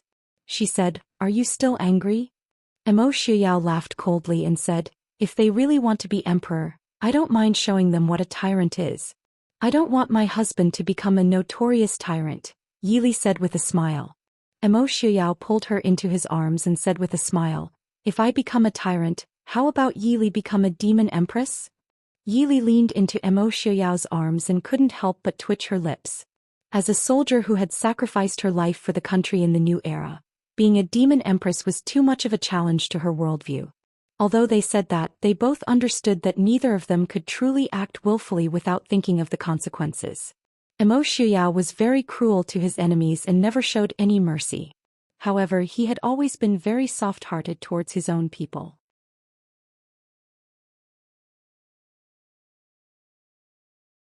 Chapter 1050. They were unable to challenge the traditions of this era that had existed for thousands of years. That was why Emo Xiuyao chose to put this issue aside. If he didn't ascend the throne or become an emperor, then there wouldn't be any harem problems. As a prince, having an heir was the best way to answer to the Prince Ding mansion. The previous kings of the Prince Ding mansion didn't request for a large number of wives and concubines. On the other hand, Emo Xiuyao truly didn't have any interest in the throne. What he liked was the process of conquering the world and not that high and mighty golden dragon throne. He didn't want to be tied to that position, but once he sat on that position, many things would become out of his control. Emo Xiuyao intimately rubbed Yi Li's hair and said with a smile, "Li, you just need to happily accompany Xer and Lin to play. I will take care of these annoying things. When Xiaobao grows up we can go out and play and live the life we like freely." "Okay, I'll listen to you." Yi Li faintly smiled. She lowered her eyes and said in a low voice, "If those people continue to disturb the Su family and grandfather, Li can just take care of them. I've said it before, no matter what Li does, it's I's idea." Emo Xiuyao said in a low voice. Even if Li wanted to kill everyone, these crimes could be taken by I. However, Emo Xiuyao didn't say this because he knew that with Li's temperament, she definitely wouldn't do this. Li is soft-hearted. "If you don't want to do something you can't do, I will do it for you." Yi Li's prediction wasn't wrong. After Emo Xiuyao mercilessly demoted a few of the most active people, these people who were clamoring to ascend the throne and take in concubines immediately quieted down. However, very quickly there were people who thought of a new way out. In front of benefits and wealth, there would always be countless people who would do whatever it took to get in. In the bamboo forest behind Lishan Academy outside the city, Master Qingyun was playing chess with Suja. Suja looked at the chessboard and pondered while holding a black piece. He smiled and said, "Now that Prince Ding's great cause is about to succeed, why is Elder Su still frowning?" As the saying goes, keeping watch at night is harder than starting a business. With Prince Ding's intelligence and temperament, as long as there were no accidents, it would not be difficult for him to unify the world. However, since ancient times, there have been countless people who have obtained the world but were unable to bring peace to the world. Who could say that the Titan Emperor of ancient times wasn't a peerless emperor? However, after unifying the world, they only enjoyed the country for less than 30 years. How could we not sigh in disappointment? Master Qingyun's hair and beard were all white. His appearance was thin and he looked like a carefree wild crane. However, the old man's entire life was devoted to educating the students. How could he truly see through the world of mortals and be detached from the world? Suja also sighed and slowly put down a piece. He said, "Other things aside, Prince Ding's delay in ascending the throne and taking in concubines is detrimental to the stability of the world. Ascending the throne to become the emperor, appointing an empress, taking in concubines and having children. Not only did this represent the beginning of a dynasty, it also gave the people of the world a stable message, calming the hearts of the people. Prince Ding's personality is too similar to the founding Prince Ding back then. Back then, the first Prince Ding of the Dechu state, Mo Lonyun, had not insisted on marrying the princess of the previous dynasty. Otherwise, the founding ancestor of the Dechu state might not have been able to sit on the throne. And now, there wasn't even a chance for the events of the past to repeat. In today's world, other than Prince Ding, no one else could sit on the throne, and no one would be able to convince the masses. "Elder Su, should we go and persuade Prince Ding?" Suja hesitated for a moment before finally speaking. Although they were far away from the city, they still knew about the big and small matters in Glass City. It wasn't a good thing for the ruler and his subjects to be at odds with each other before the country was even established. Mr. Qingyun waved his hand and smiled. "No need, they know what to do. Right now it just looks a little messy. Those who truly know their position are all very astute. It's better for it to be messy now than to leave these problems to be passed down from generation to generation." Suja was startled. He said, "Isn't this too risky? Since the beginning of the world, the most important thing was to seek peace. That was why so many emperors had wantonly conferred titles when they first established the country. In the end, they had to spend a lot of effort to get rid of the problems. How could the wise founding emperors not know these questions? It was just a sentence that was forced by the situation. It was too risky to start removing the subjects before the world was settled. If they weren't careful, there would be chaos again." Mr. Qingyun smiled. "We're old. It's inevitable that we have to be overcautious in everything we do. Since Prince Ding has this courage, why not take a look?" Suja smiled bitterly and shook his head. "Even you as his grandfather aren't worried. What do I have to worry about? However, I'm afraid that those old scholars will come to you soon. These people didn't have any ability, but they had a good reputation. They didn't have big hearts, but their tempers weren't small. After being rejected by Prince Ding and Princess Ding, it would be strange if they still came to find Mr. Qingyun. Sir, there are a few old gentlemen outside asking to see you. They say that they are old friends of Mr. Qingyun and Elder Su." A boy servant walked into the bamboo forest and reported respectfully. The two looked at each other and smiled. Suja smiled. "They really come when they say they want to." Mr. Qingyun casually tossed the chess piece in his hand and smiled. "Most of them can't be avoided. I haven't seen them for many years. It's good to see them." These people had come to visit several times when they first arrived at West Hill. However, they were all rejected by Mr. Qingyun for various reasons. Therefore, it could be said that he hadn't seen these people for many years. With Mr. Qingyun's age, status and reputation, no one dared to be unhappy if he didn't want to see them. However, this time these people probably wouldn't stop until they saw him. Mr. Qingyun wasn't really afraid of them. He was just old and didn't want to deal with these people with ulterior motives. "Go invite them in." "Yes. You're tuning in to the Biao's Wuxiao Chronicles YouTube channel. Don't forget to subscribe and join us on this journey to catch the most captivating stories.